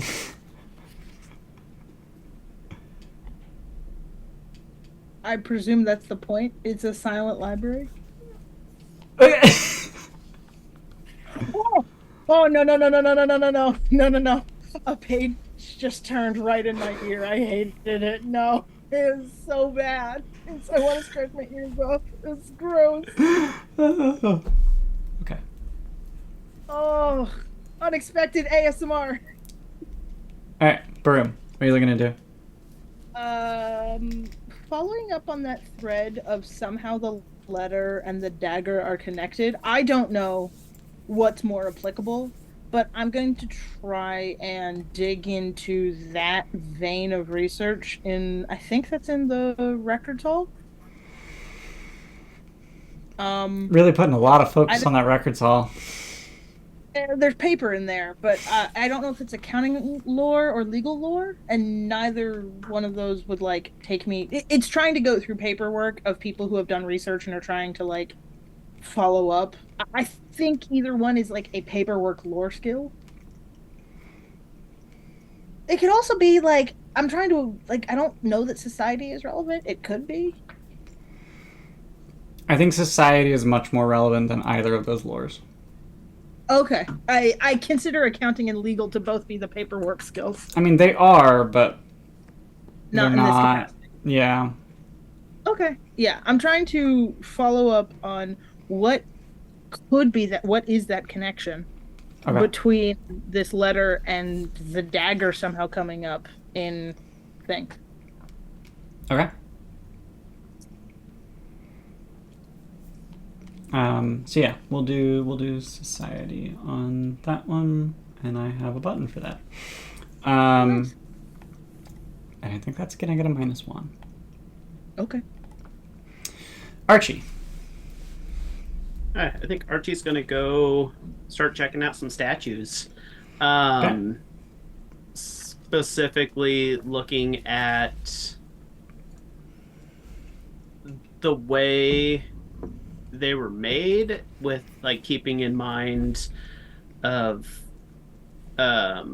Taargick's companions, and seeing like with how they're made, quality compared to other ones. Is it like, okay, this one was made and has like a flaw that should not have been there, of like trying to put together with, because I'm guessing these statues are also ancient, or they are various degrees of ancient. Yeah, and being able to go through and seeing of where it's like, oh, obviously this one at this time, for whatever reason, they did not like this person, or they really like this person, and compared to today's views, has that shifted? And kind of seeing of figuring out with these statues how they were made, possibly getting insights into basically the with the care that was taken with each of the statues. Okay. And you said specifically the names that you've to Taargick and his companions. Okay. I'm gonna say that warrants a +2, and I have a button for you. I just assumed that was a crafting check. Yeah. I just assumed. I meant to ask you, and then forgot to, and I was like, I'm gonna produce a button, and then I was like, yeah, I was supposed to ask. I'm gonna assume that's crafting. Okay, so that's gonna warrant a +2. So who's getting the bonus from Crowhan? Keeping in mind that Crowhan's bonus is a circumstance bonus, and the question that Archie is asking warrants a circumstance bonus, and those don't stack. Oh. So no crit fishing. Yeah. No using Crowhan to help crit fish on a good question. I mean, Baroom, you got a penalty for this one, right? So you might need the assistance to get back to neutral? Yeah, it's either get me back to neutral or help you climb.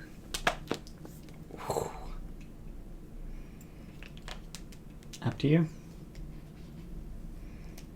And then, Matt, you can roll whenever. You go ahead and take the bonus. I'll be okay. Says the hard-headed dwarf. Yeah. You know how to climb. You're the best at this. Yeah. Yep. Okay. Yeah. Yep, I'm the best at this. Wow. There you go.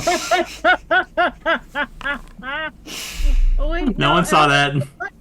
The button keeps moving. You guys stop it. Alright.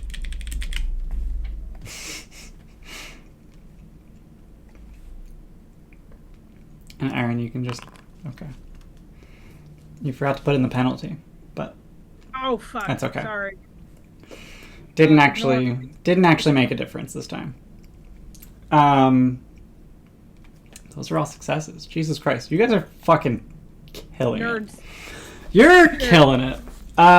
So that's +1 in. Check. Is that really nerdy? That's Well, plus you 1. almost crit failed at it. That's the most nerdy thing of all. This scene, no. The scene where the nerd almost dies falling off the shelf, and then catches at the last minute to pull the book out. I can see that happening in the Goonies. Is what I'm saying. Anyway, so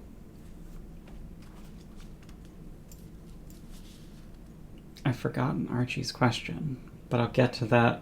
I'll do the other ones while I still remember them. Sorry, I forgot Baroom's question. But I'll get to that after I do the other ones. So Archie, the details in the statues are incredibly weathered. Let's be real. It's been thousands of years for some of these statues, and there's weathering that would obscure a lot of the details that you're looking for, but you're still able to find some details, and you start picking up on not the level of care that was put into the crafting of these statues, but rather subtle indicators of artistic intent. Like, every one of these was very thoughtfully commissioned and thoroughly approved, but authorial intent is always at least partially deducible.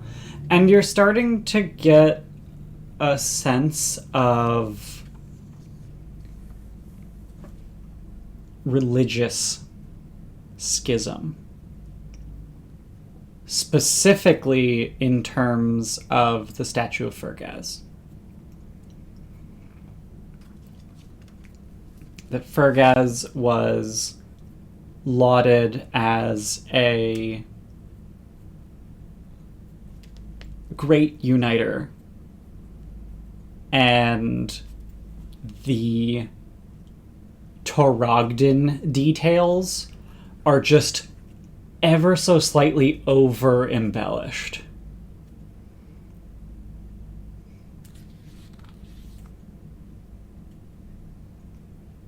Also, I love that word, Taargick.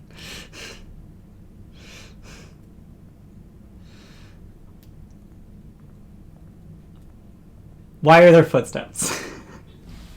Anyone else hear that? I've got coughing, page turning. After the bad ASMR, I muted.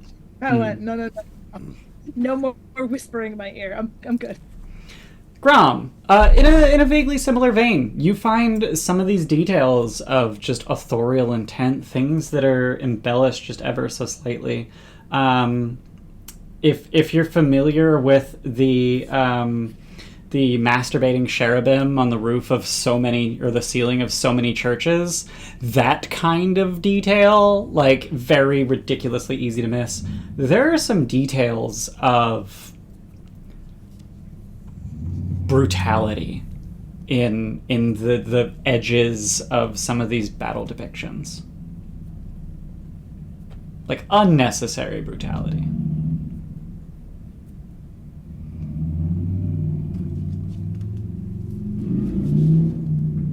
Specifically during the quest for Sky. Alright. I hope I'm not just shutting down avenues of research and I'm actually opening up new ones and giving you way too many questions. Like, what I'm trying to do is give you way too many questions to ask. Yes. Cool. Great. Love it. Baroom, remind me what the fuck your question was. You had said that Grom found in his search for sort of things in need of apology, he found a connection between the letter and the knife of High King Taargick. Ugh. and that somehow the lack of ability to review the blade while revealing the letter had come up. I wanted to try and find a connection between that letter that we saw at the festival and the dagger, but specifically go hunting down what was their train of research. Okay.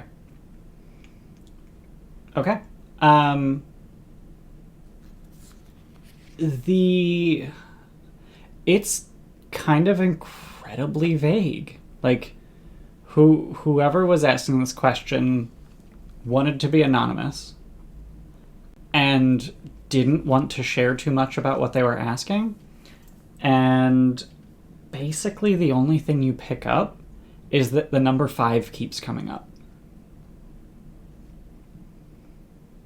That the number 5 is some kind of holy number, which is utterly at odds with any kind of modern understanding of, like, it's just not mentionable in Dwarven society. The thing you're finding is that it doesn't make sense. Okay. All right, so that's round 3. Let's proceed. Also, you guys are fucking killing it. You're averaging 3 points a round. Like, you got 4 and then 2 and then 3. Like, killing it. I have titled this page in my notes, "The Nerd Party Goes to the Library." Thank you, Great. Matt. Great. All right. I'm just gonna, like, throw it out to the group. Chime in with a question. Like, I don't feel like calling on people. Oh, okay. Having gotten the information about the additional what's the word? Child. Like, yeah, child, progeny, whatever. Mhm. Of Progeny. Taargck. I want to start going through the friezes to see if it ever depicts, like, the family or somebody who is obviously, like, set aside from everyone else. Okay. I want to start seeing if there's, like, depictions of a 5th entity where in modern times we only think of 4. Okay. I And very maybe strong. religion for that. That does feel like religion. I literally have a call out that says any lore associated with dwarven gods. It's not a button, and that wouldn't be a useful button because you don't have a skill called any lore associated with dwarven gods. I don't actually have a religion button. Okay, I can roll it when we get there. Okay. I think no bonus or penalty. Okay.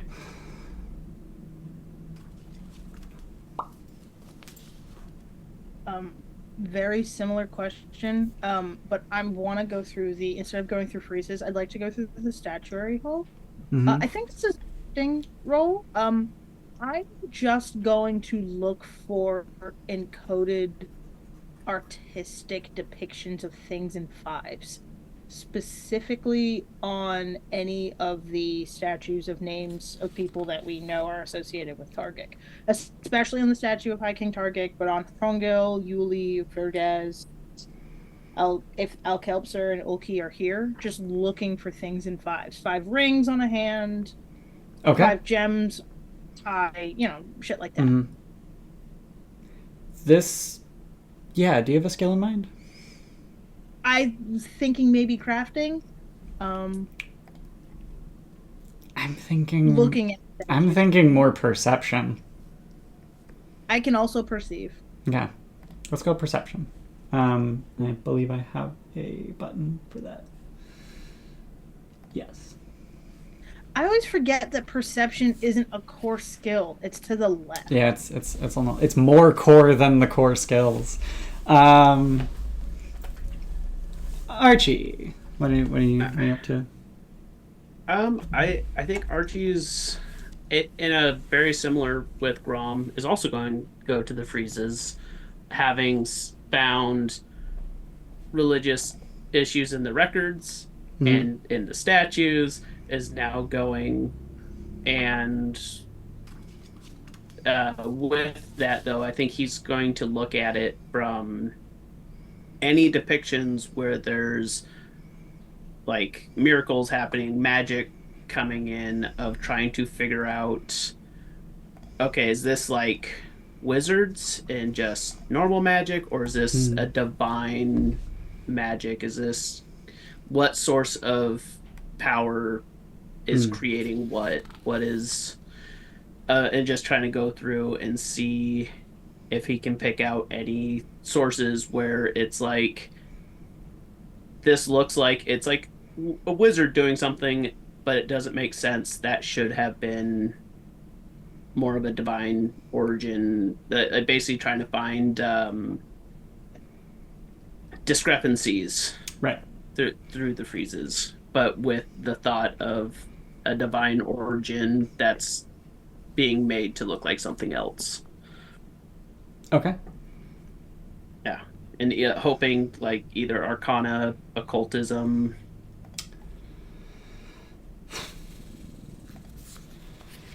Are you looking for like a hidden demigod amongst the statuary? The freezes now. Or amongst the freezes, sorry, amongst the freezes. Yeah. The Archie's starting to have issues. I'm gonna say occultism, but at a -2. Okay. All right. So who's Crowhan helping? Also, I don't have a button for that. Sorry.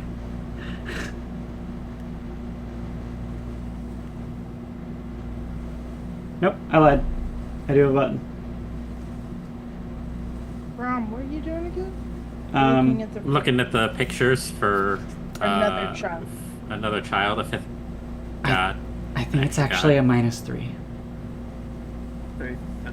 Yeah, that's not a bad question. It's just a tough question to answer with that skill in this place. If that makes sense. Yeah. You think Archie could use? Yeah, I was gonna say if no one else could use it. Yeah. Okay. Alright. Son of a bitch. Son of a bitch. That's a better one. It might not be a crit fail. Might stop the crit fail. I don't think the 13 was a crit fail. I could be wrong, but I don't think it was. That actually went from a failure to a success. Oh, okay. Yeah. Baroom got a success. Archie got a success. Okay. Bad place for questions. Good job. Yeah, so that's 3 fucking successes. Good job. And that was 2 the freezes and 1 of the statues. Just want to make sure I'm keeping track of our progress.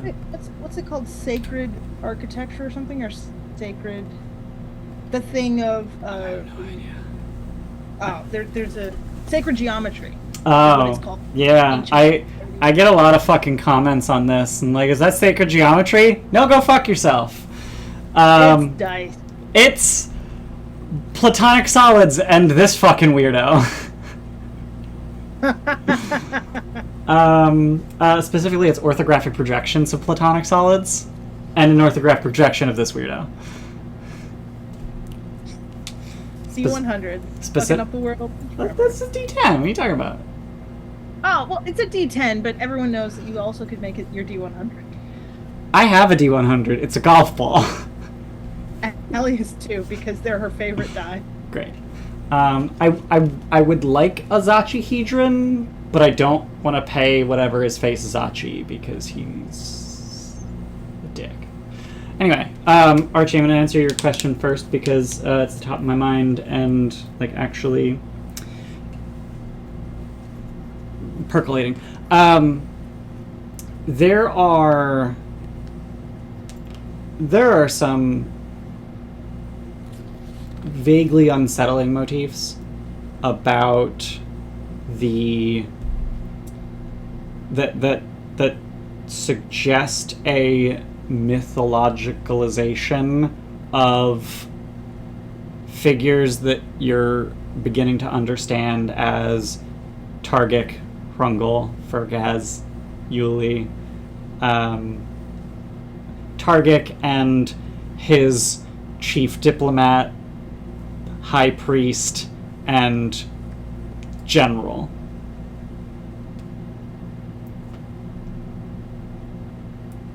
There's some uncomfortable, vaguely deification. And then at times, they're just depicted ridiculously mundanely. In kind of an offensive way. That it's just really easy to miss.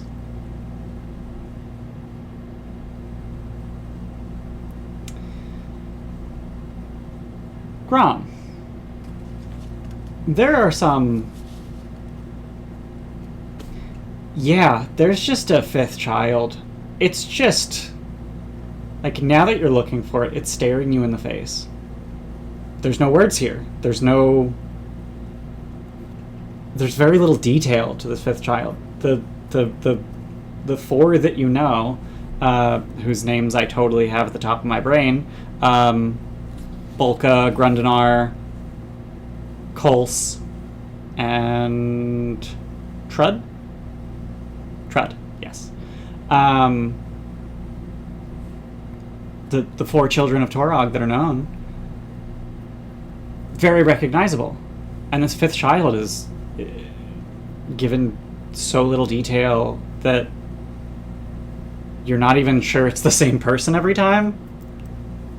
But the depictions make it very clear that this is a fifth child.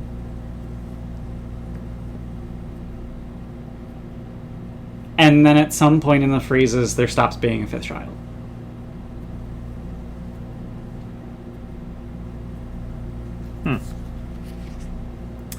And Baroom, you were just looking for fives in the statue hall. Specifically amongst the known Yep. statue people. Yeah. Yep.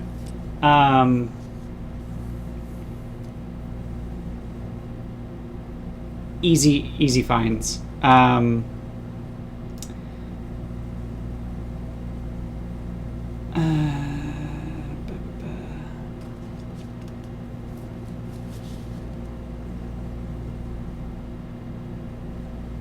Taargick's statue is depicted with a chain around his neck that has 5 what are very clearly proto-clan insignias. Fergaz's statue holds a sheaf of 5 pieces of paper.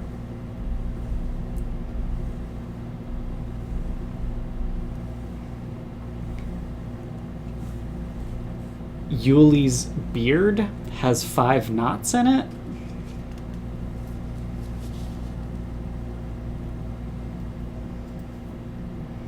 Fives are kind of everywhere is what you're finding. Like, I could go on, but 5s are kind of everywhere. 5s are very clearly a holy number at the time that this was... Are they on all the statues, or only the statues of Taargick and his compatriots? Only the older ones, not necessarily just his compatriots. Okay, but the oldest statues have 5. Yes. Yes. Okay. And I'm gonna say, just to keep you from going down more of a rabbit hole, I think you've gotten as far as you can go with the 5s. Like, it's clear why 5 was important. It's not clear why 5 stopped being important. Yeah. But there seems to be some deity that fell out of favor or ceased to exist or something, but you haven't even seen an inkling of what that could be.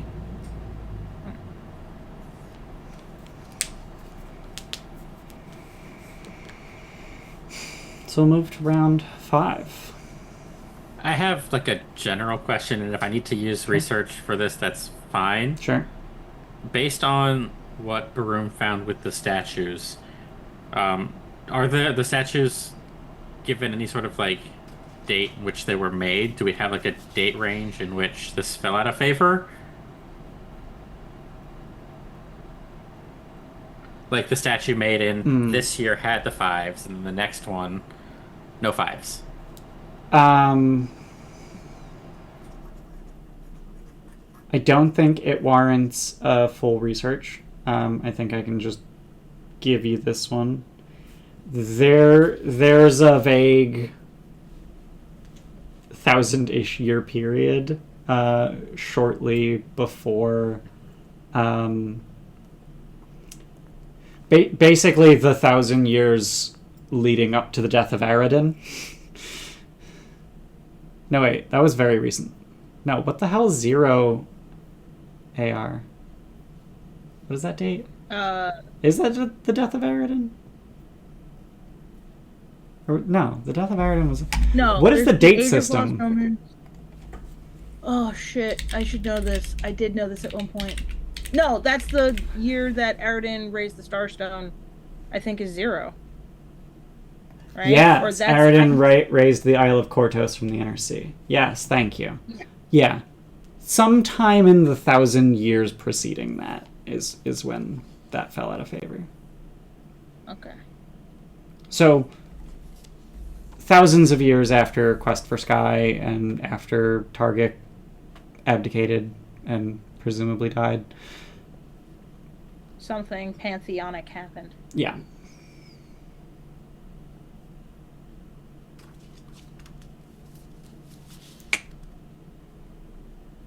Turning pages. Then is it worth delving more into that? Given that it happened so long after Taargick's death, probably not. I think suffice to say that the number 5 was important to Taargick. Or it would have been important in Taargick's time.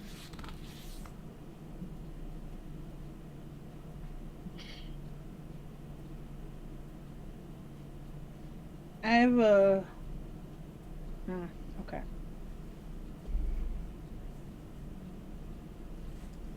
I have 2 veins of thought for round 5. Okay. One of which I think might be going further down said rabbit hole, so please tell me not to. One of which I don't think is for Baroom to do. Down the further rabbit hole is trying to discover who the artist of the friezes was, and like trying to justify like bardic lore or something to that effect, like trying to look up artists. Could be crafting. To try and see if they have records of like what they, or like see if there was a purge of knowledge, if maybe some snippets of it remain in the actual creation of this space's lore. And then also, complete side tangent, what do we know about legally distinct magma worms? And the one that... Isn't that actually what they're called now? They were crimson worms, which was a little too close to purple worm, and now they're magma worms. Okay, maybe legally distinct crimson worms. Right? Magma. Yeah, magma worm. Monster core. Okay, so the magma worm that was friends with Taargick in some capacity. Oh! See if there's any records of that. I don't think records is actually accurate. I think see if there's representations of magworms and freezes. Okay. Is where I would go with that. But I don't have nature, so if that's like a nature thing, I'm not going to be doing that research. I can't think of a different skill though for worm.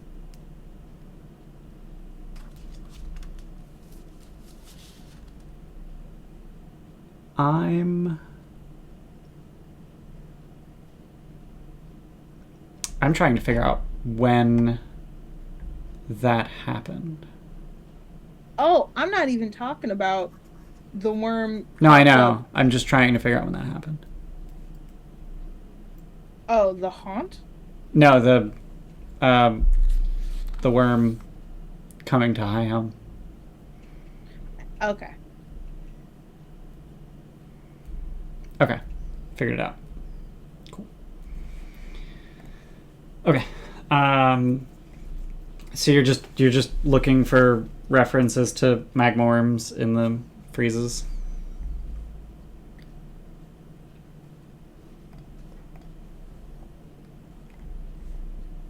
I would like to. Maybe it's perception again. Mhm. I take that back. I'm trying to reformat where I think is appropriate. I think I'm going to go for perception and look for depictions of magma worms or like in the freezes, but depictions of the magma worm or a worm-like creature on the Quest for Sky portion of freezes. Okay. That does sound like perception. I just really hope it's not athletics, because I that's bad. We're gonna go perception. Okay. Do you know? I thought you had athletics proficiency. No, you don't. No. Oh, you did. No. You did. I did if Briefly, I was if you Clanmore, had and it got me Clanmore. to a. Yep. It got me to a -1. Whoop whoop. Yep.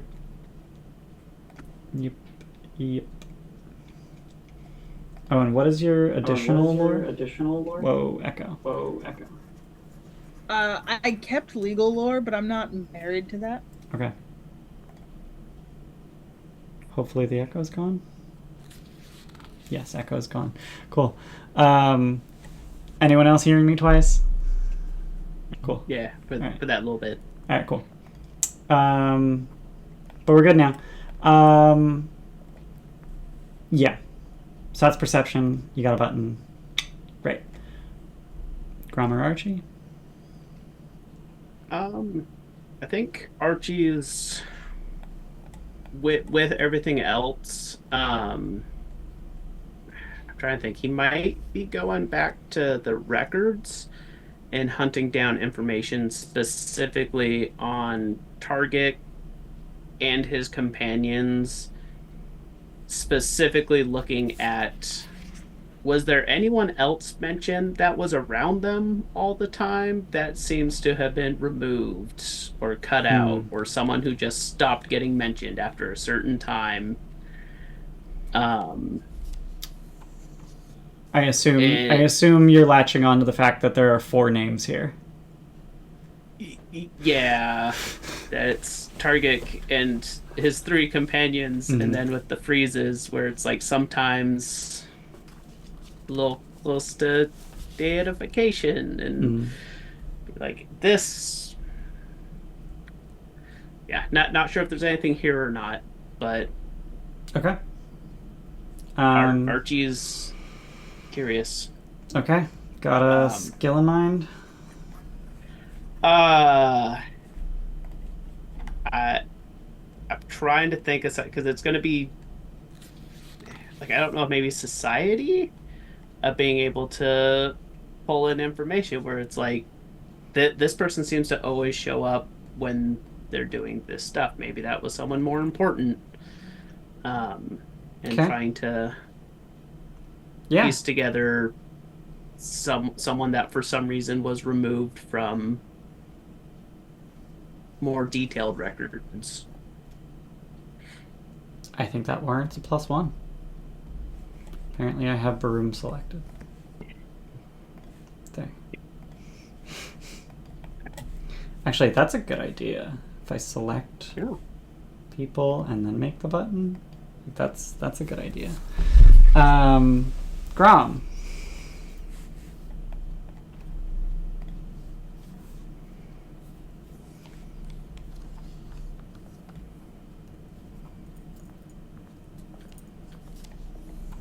I want to go through. I'd like to point out that the region that you're in is the 5 Kings Mountains.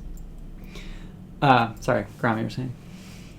I want to go through the friezes and try and find a depiction of the forging of Taargick's clan dagger.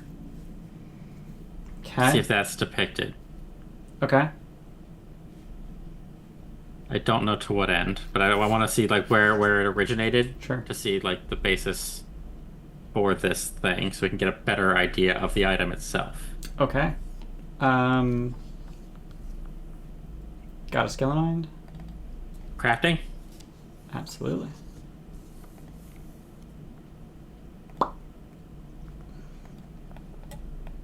I do think that's gonna warrant a +2. Okay. Which means that Baroom gets the +1 because no one else can benefit from it. Yeah. Fair enough.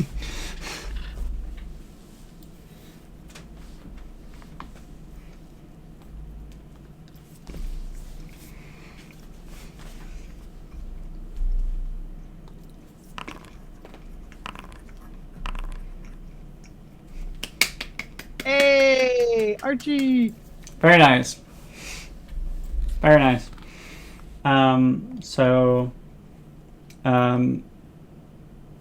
Baroom and Grom were freezes, and Archie was records. Yeah. Okay.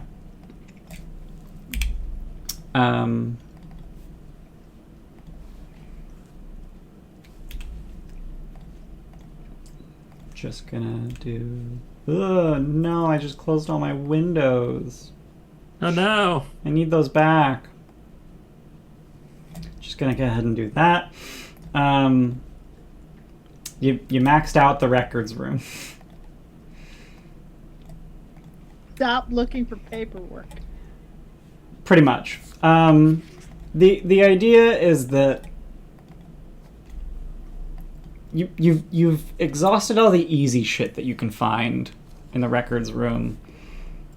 And so the things that you could maybe find there are going to be really hard to continue to find. In a very ephemeral, vague... In the same way that hit points represent your ability to continue fighting. Okay. Knowledge has fled my brain. Grom, I remember your question. Early depictions, early in the these freezes are not organized chronologically. So one of the things that you need to figure out very frequently is where the fuck are we temporally? When the fuck are we? When the fuck are we? And you are able... Jesus, I just saw Aren's bonus name. He just... Yeah, that's pretty good. I was prepared to take a -5 for putting that in. That'd be bad because you succeeded by 4. I'm willing to die on that hill. I thought it was funny. You suck.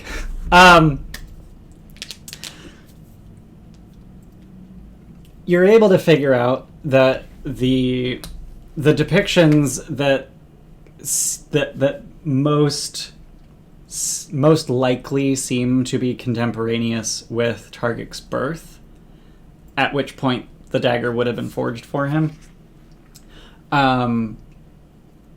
It's a completely different fucking dagger.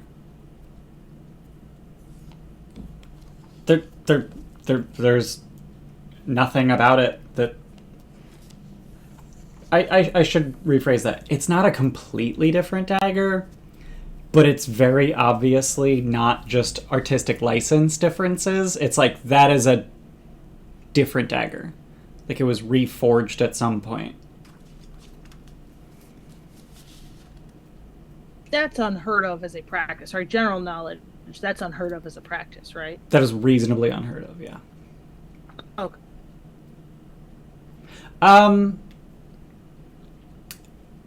Ish.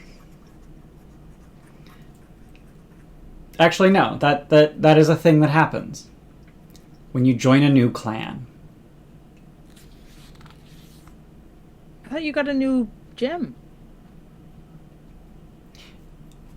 There's 3 hilts. gold, steel, and iron hilt. And when you Right. change one of those, you get a completely new dagger. Okay.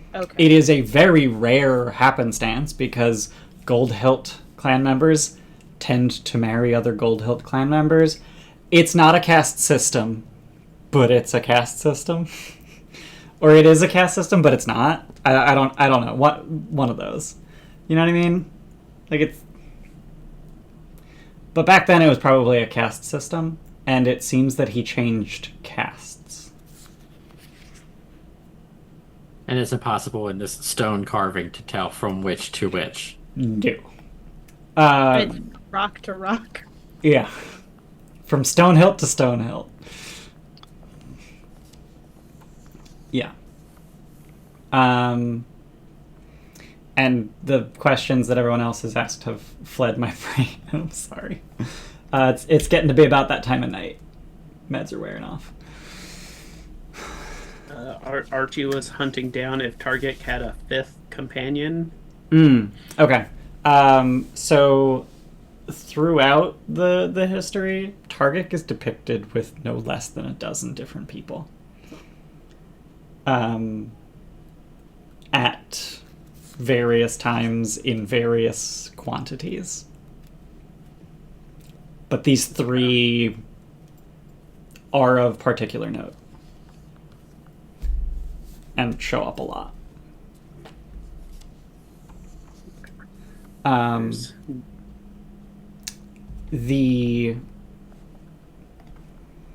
just now remembering that you got a critical success, so I should give you more than that. The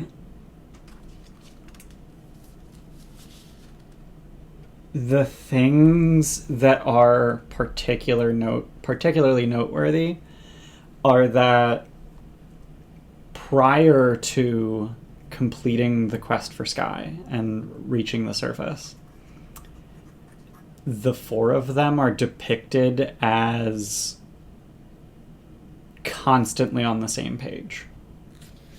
That they are, like, Taargick and Yuli are depicted in a very, like, USSR propaganda, like, wartime pointing kind of thing. Fergaz and Taargick are depicted praying together. Things like that. And then after Quest for Sky, the camaraderie doesn't evaporate, but it definitely lessens noticeably. And it seems that there was conflict. That the artists didn't want to depict conflict, but they didn't want to lie.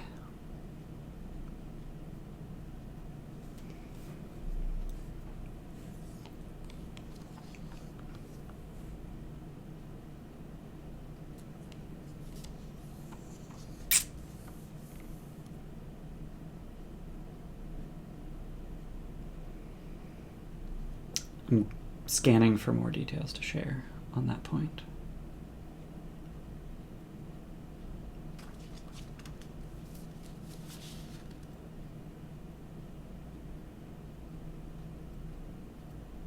Do we have a copy of the letter? Like, did we... I believe I shared it. I did not share it. I know we saw it. You I now just have don't- access to it. It's called Taargick's Letter. Huh.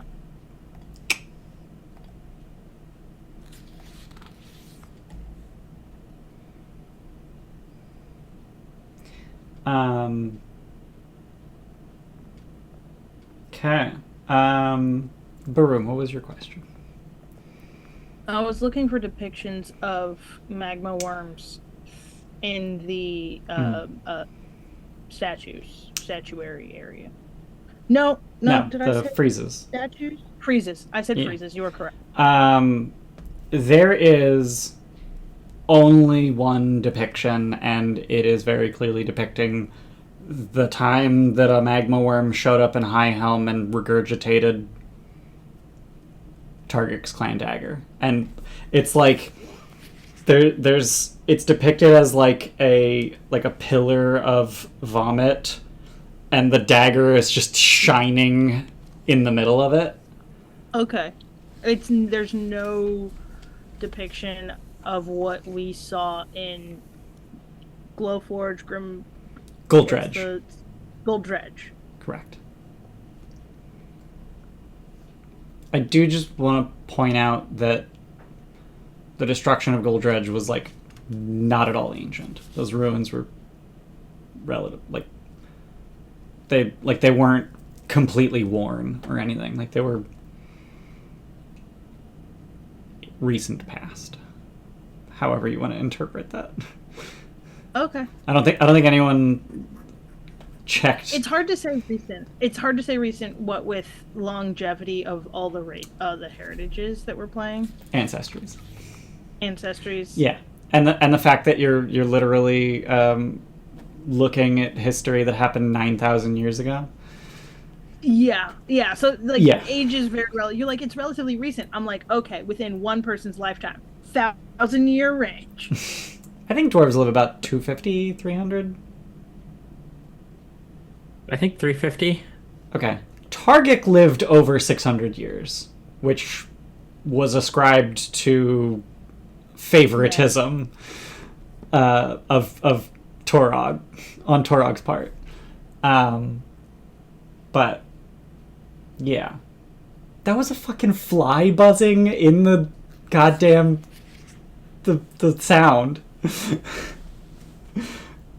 Like the loop I also have to wonder how 6 minutes. weathering happens to ruins underground, where they're not susceptible to things like the wind. I mean, typically. water. There's a Right. water cycle underground. And also, especially in Narvath, the upper portions of the Darklands, there are copious chimneys that go to the surface, many of which are traversable, many of which are not. And apparently, in the changing of the surface seasons, there are massive pressure fronts that cause wind to either blow up those chimneys or down those chimneys. Interesting.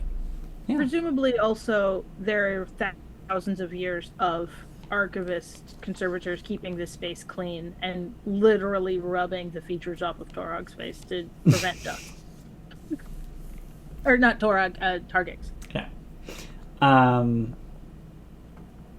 Here in Ancestors Walk, there are efforts are made to preserve information, any of which are magical. But on the topic of Guldredge, like the rubble was not worn smooth. Yeah, let's move to round 6. At this rate, you're not gonna fucking need 10 rounds. Like you're fucking killing it. It's bananas. Are there statues, or different statues depicting the same person? That's a good question.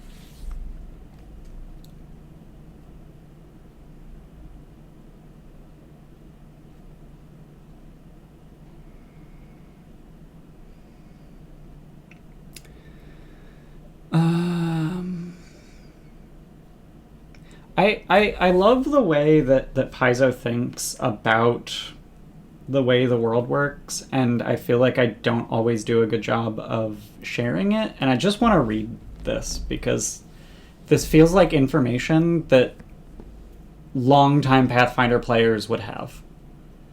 The weight of history is so strong here that it generates minor occult magic. Whether listening to whispers in the stone, casting sand as an augury to read answers in spirits' tracks, or seeking discrepancies between a legend's life and how they appear as statues, a researcher can uncover cryptic clues.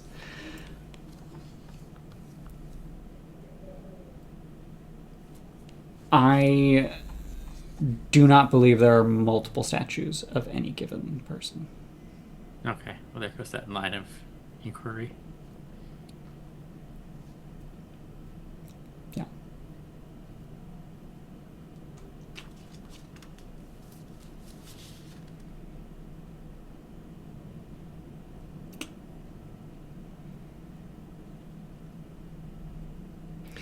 Incidentally, Rhea is around. You run into her a few times.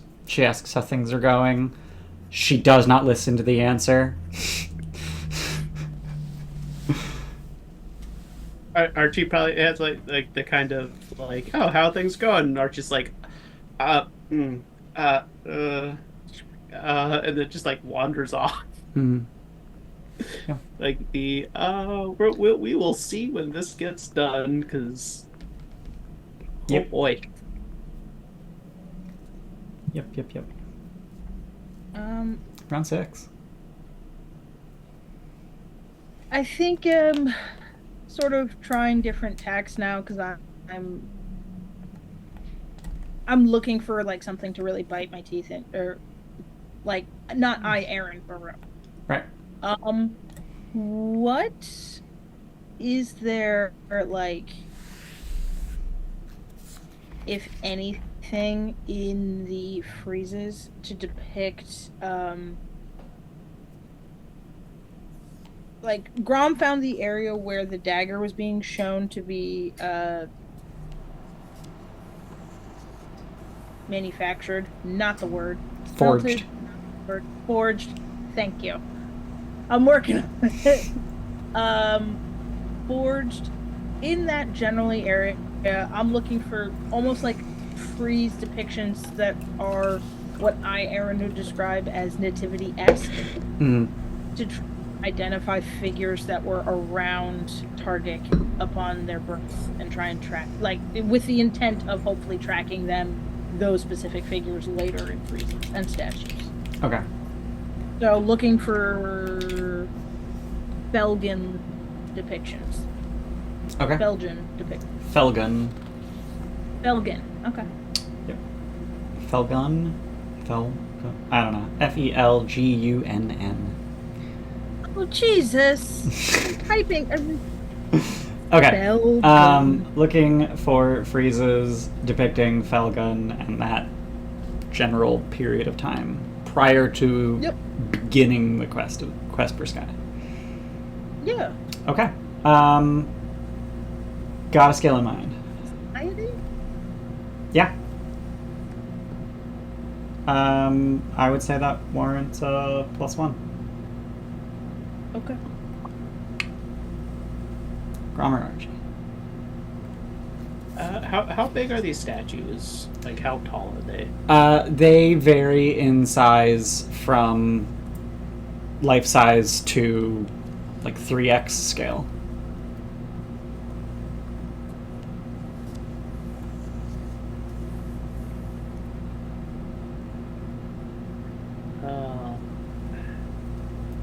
So I have questions and trying to figure out how to get them from statues. Mm-hmm.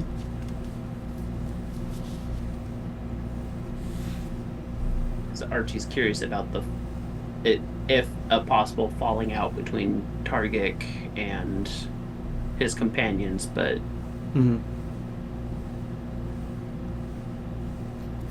I don't know. That might be, well.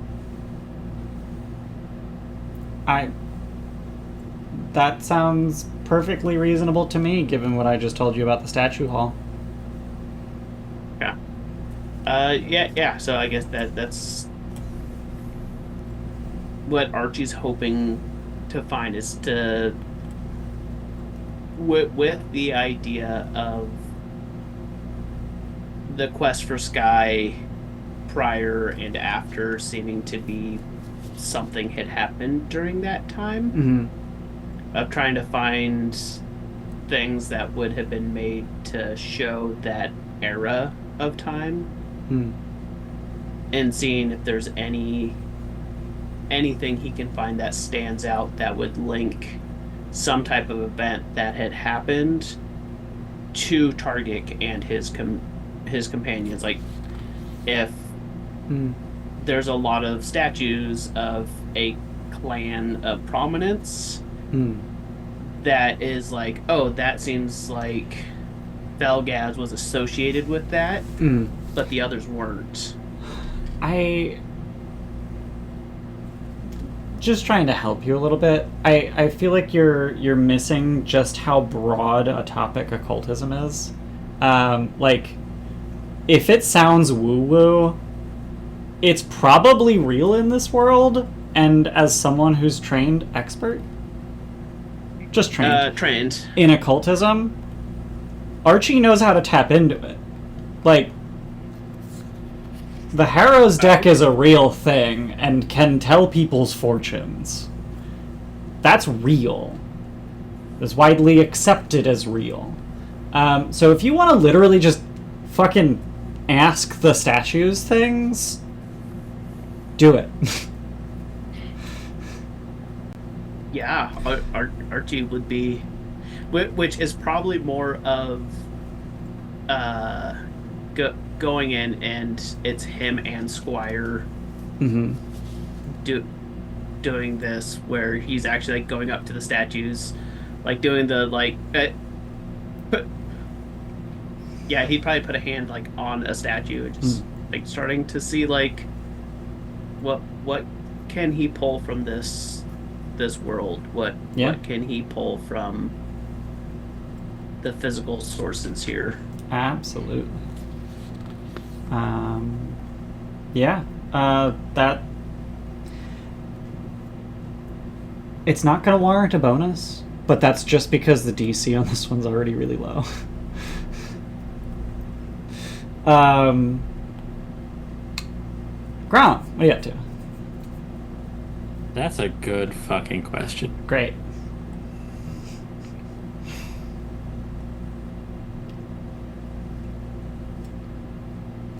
That also means you can get Crawhan to help you and fish.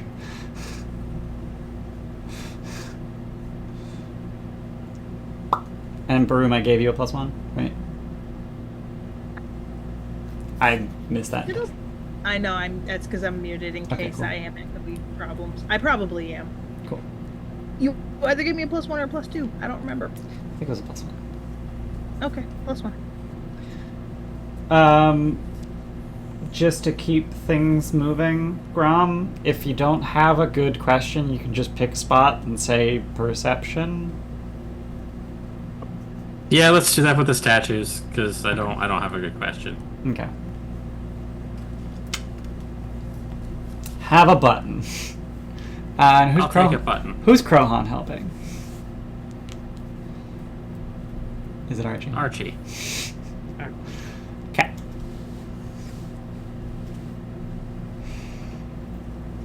Now I need to... It's like, why is that wrong? I had fetch selected, and it was giving me the wrong modifier. That would do it. Son of a bitch! What? Why? Because I don't know what I'm just walking around the hall now, like, not knowing what to do with myself. Yep. Oh, and you're out of hero points. Yep, I'm out of hero points. Oh dear. I wonder how low it is, and if I throw a hero point at it. Well, it's 1037. The problem is you could fail. You could do much worse. Yeah. So the thing is, you don't know by how much you succeeded. Yeah, did I miss by 1? 5? Is the DC actually really low, or did I lie to you?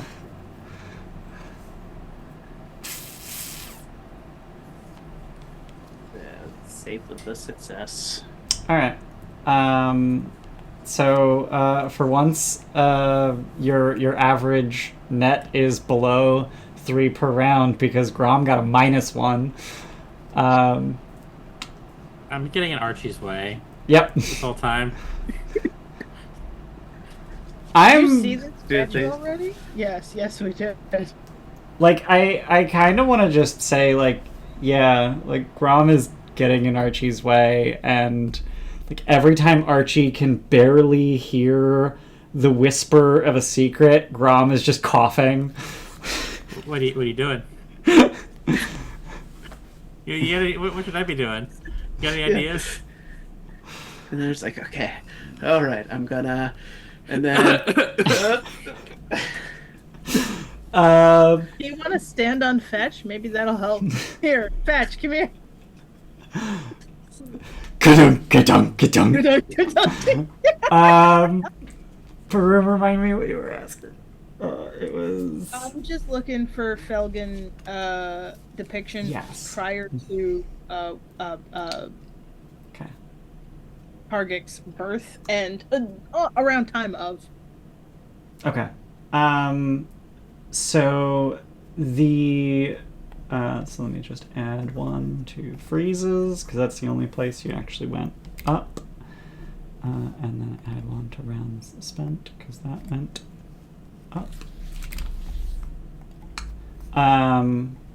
And the info that you can get about Felgen is reasonably vague. It's depicted as prosperous, even idyllic, and there are clear indicators of hesitance to depart, and there are no indicators of where it actually might be. It also makes clear that Felgen was one of several places from which dwarves originated.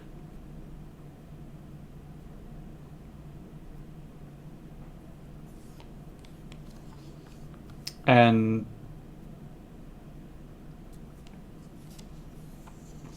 yeah, I'm just going to give it to you. Taargick would have left before he had memories.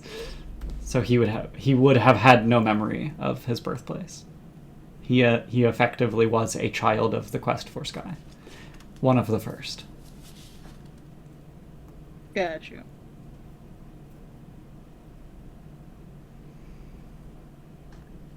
Okay. Let's move to round 7. What y'all got for me?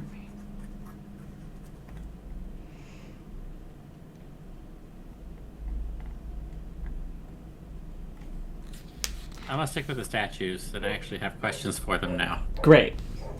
Let's go. I want to know about their achievements later in life, towards the end of their lives. I want to see what did they, and after they achieved the quest for Sky, what were they doing? Okay. Specifically, Taargick's companions. Right.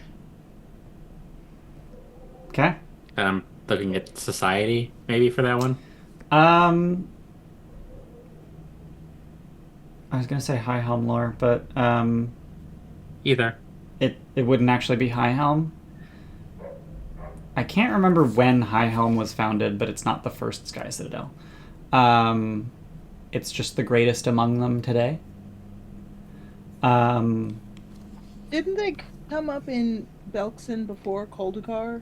Yes, what is now called Urgir. But it was called Koldukar. Yeah. That was the first spot? That was the first Sky Citadel. That was the first... That is the place where they emerged. Actually, I want to say that there are suggestions that the place they emerged is now High Helm, but that's not where they built the first Sky Citadel, which was Koldukar. But those details are really hazy for me, so I don't know that I can say that confidently. Society seems reasonable.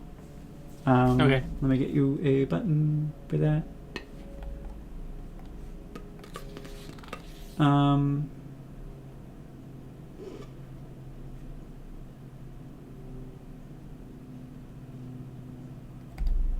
Okay. That will warrant a +1. Everybody else? Read Aura has a very specific use case. Can I fudge that to try and give myself my own bonus?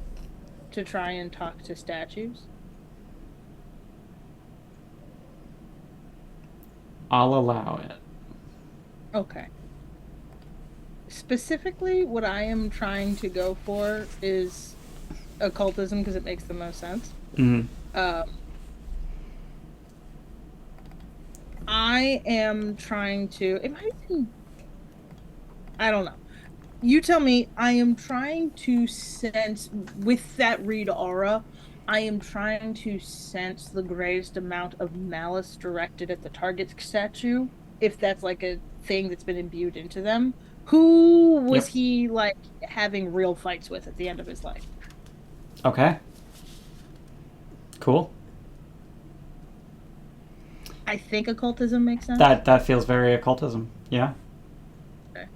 And then it's a +2 circumstance with read aura Yep. to identify magic. So yeah, whatever. Research counts too. Archie, what are you up to? I think Archie might check out the freezes. Okay. Gonna let Baroom do his thing in the statue room. Just stomp off, annoyed. Yeah. And I think it's still kind of the same question of hunting down any possible falling out Okay. view, anything that seems like would be a conflict within that primary group of Taargick. Okay. And I basically think Archie's just going to be going through and trying to take in as much information from the freezes as he can. Kind of thing, just like perception of just going through and checking out each one, move to the next one, and just kind of Okay. going through and trying to study each one. Okay. Got a skill in mind? Perception. I think he's primarily just Sure. looking and gathering information. Sure. Okay. Trying not to double use skills. Sure. Okay. I don't think that's gonna warrant a bonus, but everyone else has a bonus, so I guess Krohan's gonna help you. perceive, Grohan, Okay. perceive.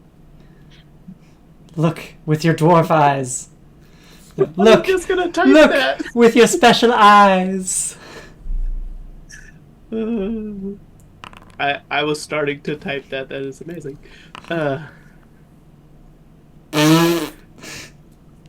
We spent a hero point on rolling 2 9s. Uh-huh. So, fuck me, I guess. Yep.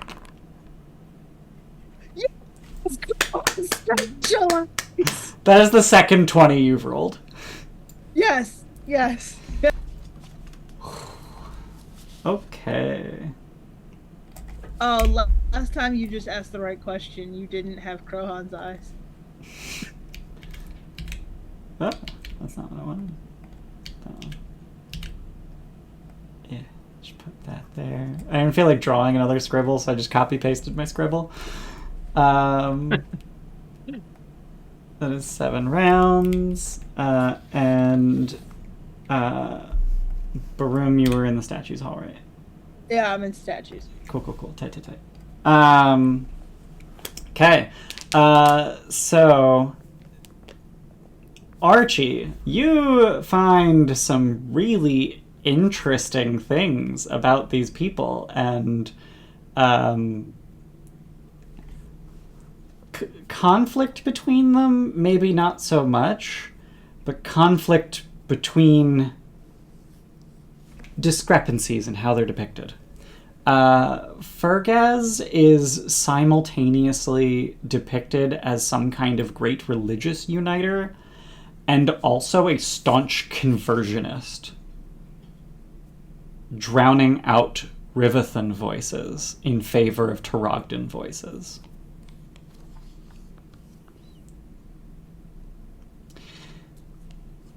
General Roldaman's heroic tactics make absolutely no fucking sense.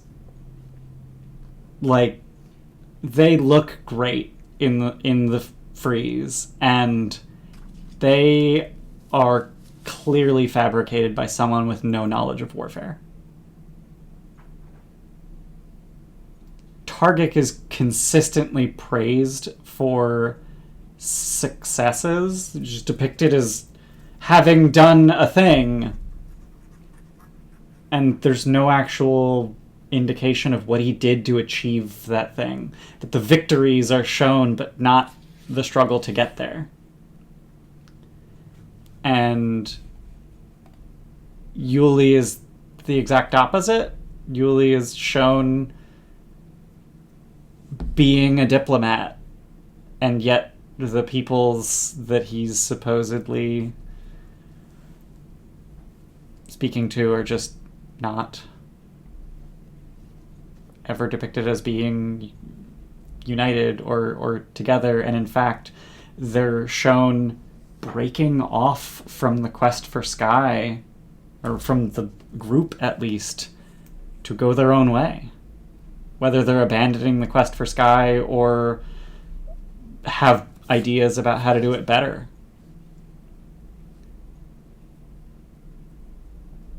And none of this is made clear. It's just you can piece it together.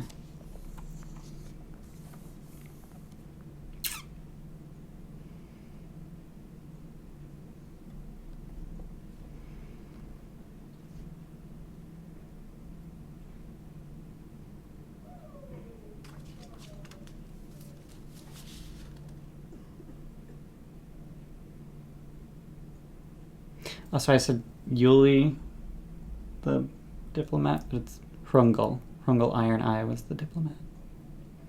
Okay, wait. So Sorry. Hrungal was the diplomat. Yes. And who was the general? General Yuli Roldaman. I used their two names separately as if they were two different people, because I just brain farted. Gotcha. Okay.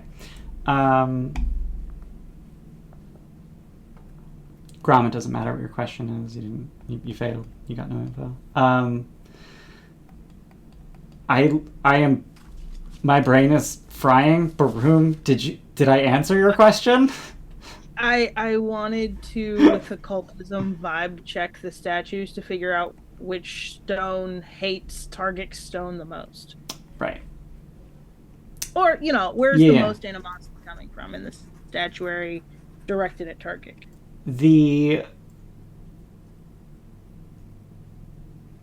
Presumably, like, of the three, or just in general.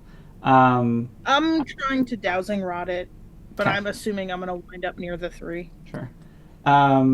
So there's an interesting undercurrent to the sensations from Hrungal Iron Eye of disagreement that are just sort of paved over with a deep, unabiding respect. Just, I disagree with you, and we're doing it your way.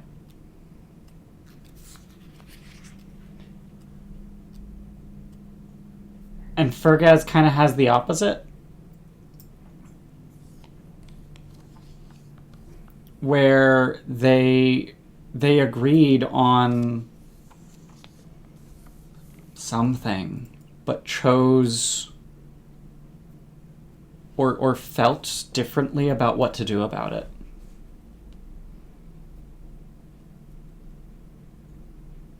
In a fairly contentious way.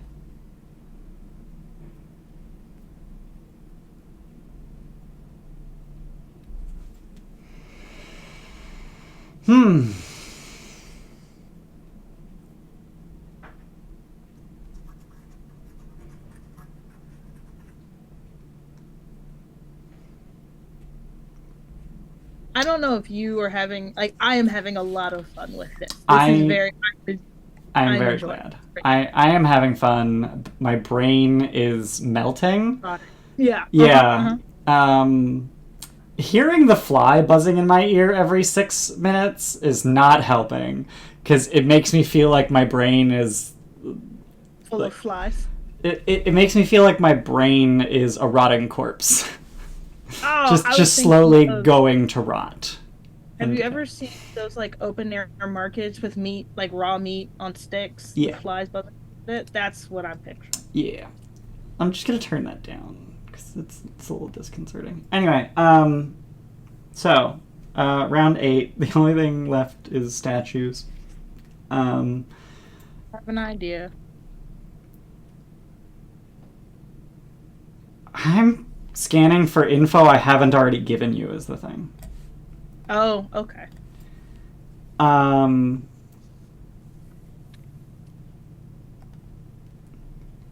Mobilized and united countless dwarven clans to travel to the surface. Many split off in different directions as they ascended.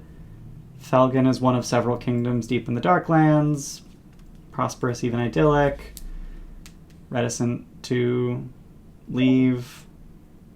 Location does not survive.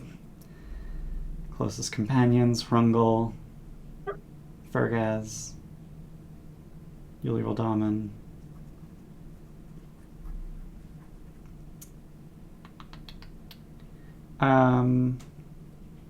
This seems like a restatement.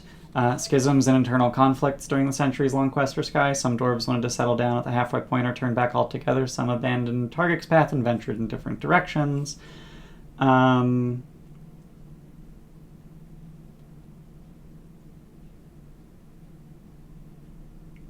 that's a thing that I missed and haven't mentioned at all, and I don't know how the hell you would get it.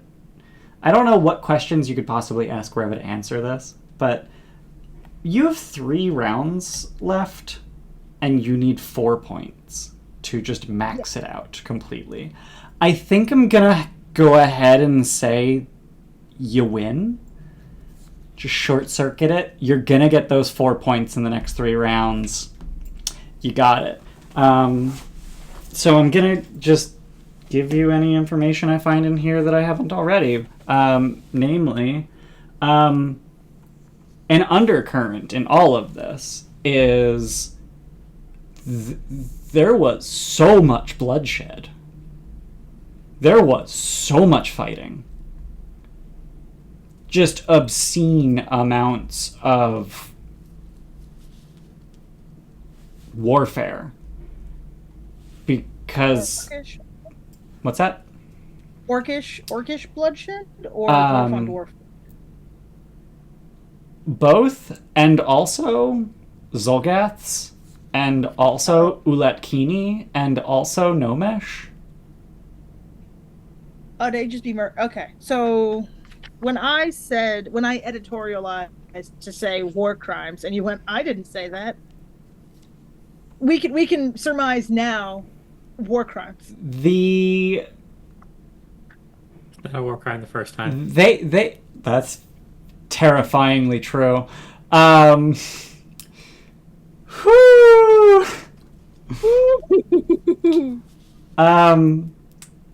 I can't do a Canadian accent, but Canadian accent saying, "Oh yeah, our pal Geneva made a great checklist for us."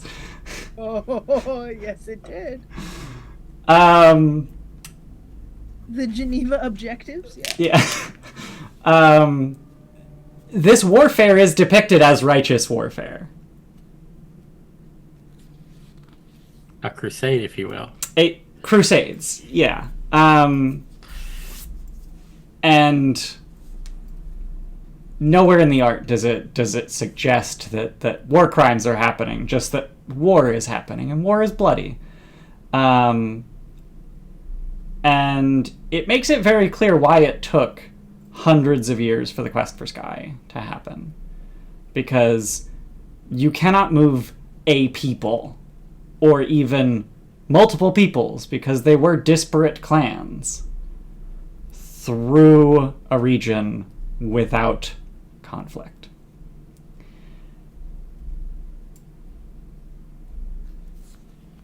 There are a variety of ways that conflict is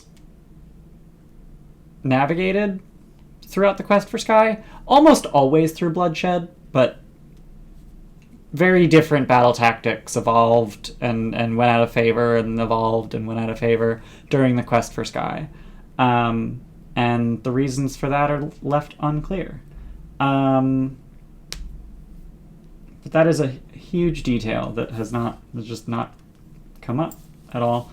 One of the details in here that you didn't touch on, and I don't think we needed to because you already know this, is the greatest upset of Taargick's reign came when the Sky Citadel Kuldakar's artisans built an elaborate tomb for the aging monarch, only for him to politely decline. This is a thing that you know. Cave worm, regurgitated clan dagger. Taargick's disappearance into the Darklands was not unexpected. You find signs that in his last years, he wrote many letters to his fellow High Kings and to his people, each with 5 pages to symbolize the 5 fledgling kingdoms which Taargick likened to the 5 children of Torog.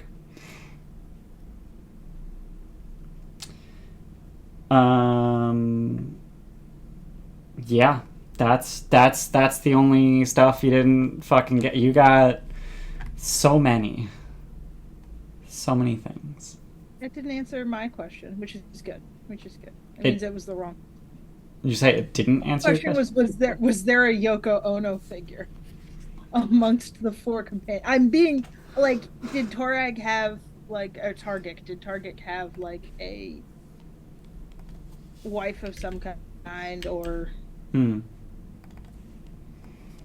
like obviously not publicly, but Yoko Ono, Mary Magdalene, whatever sort of. Yeah. And there is no mention of said thing, so. Correct. That is not a thing. That said, practically every time you ask a question, the answer is yes and. Some of these things I'm just pulling out of my ass because they sound cool, because they're things that you latched onto. But that one I would have had a really hard time giving a yes and, or even a yes but. I think once or twice I did give a no but. Development. As you really piece together these stories and get a sense of Taargick's life and the trials and tribulations of the quest for Sky, a palpable tension rises in the room, an occult tension that eventually manifests in 2 of the statues coming to life in an outrage, we'll call it, demanding that you answer for the lies that you have gleaned. And they are the statues of Fergaz and General Roldaman. And we're going to roll initiative at the start of next session. And that's where we're in for today. As you get attacked by the past. By facsimiles of Fergaz and Roldaman created by occult impressions of their memories. We killed Fergaz once, we can kill him again. We killed a facsimile of Fergaz once. We can kill a facsimile of him again. Yep. This one's made of rocks. The last one was made of ghost. Ectoplasm. Yeah. Quintessence.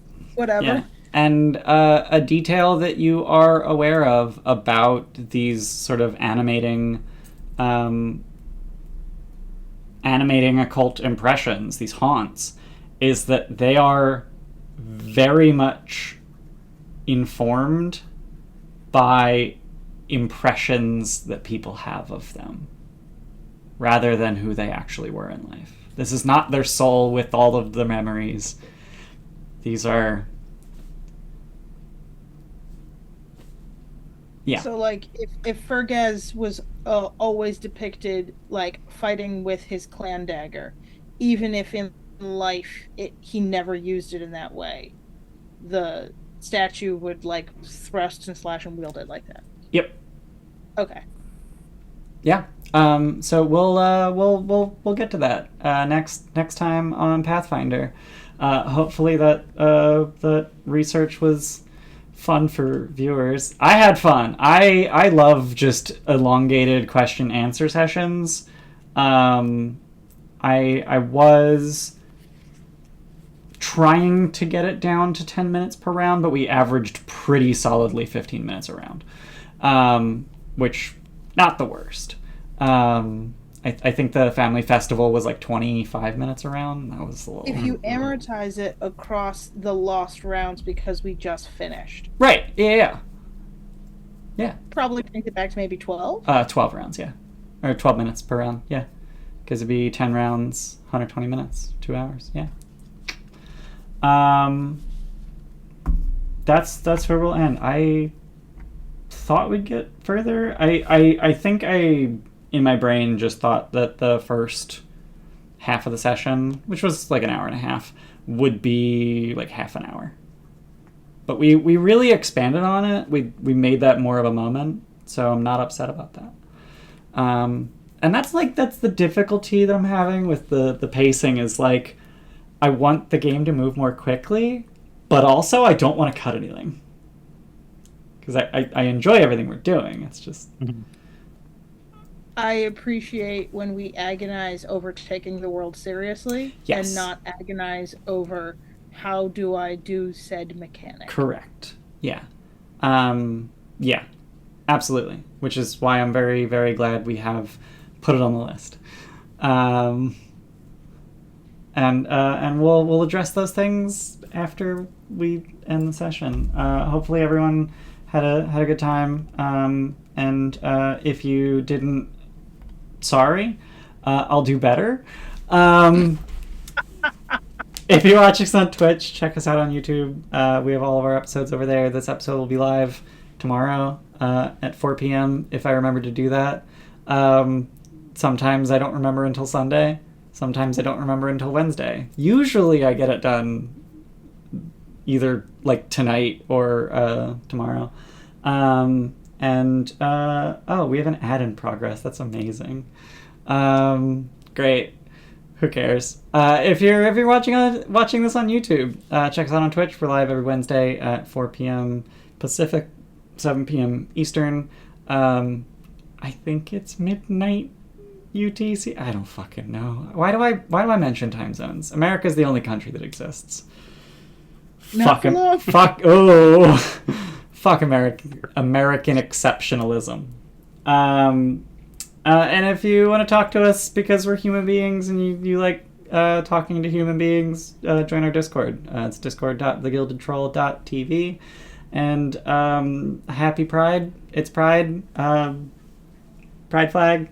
My flag keeps falling, so for the purposes of not hitting it, I moved it. Queer. Just queer. Alright. That's it for us. We'll see you later next week, whenever. Bye. Bye.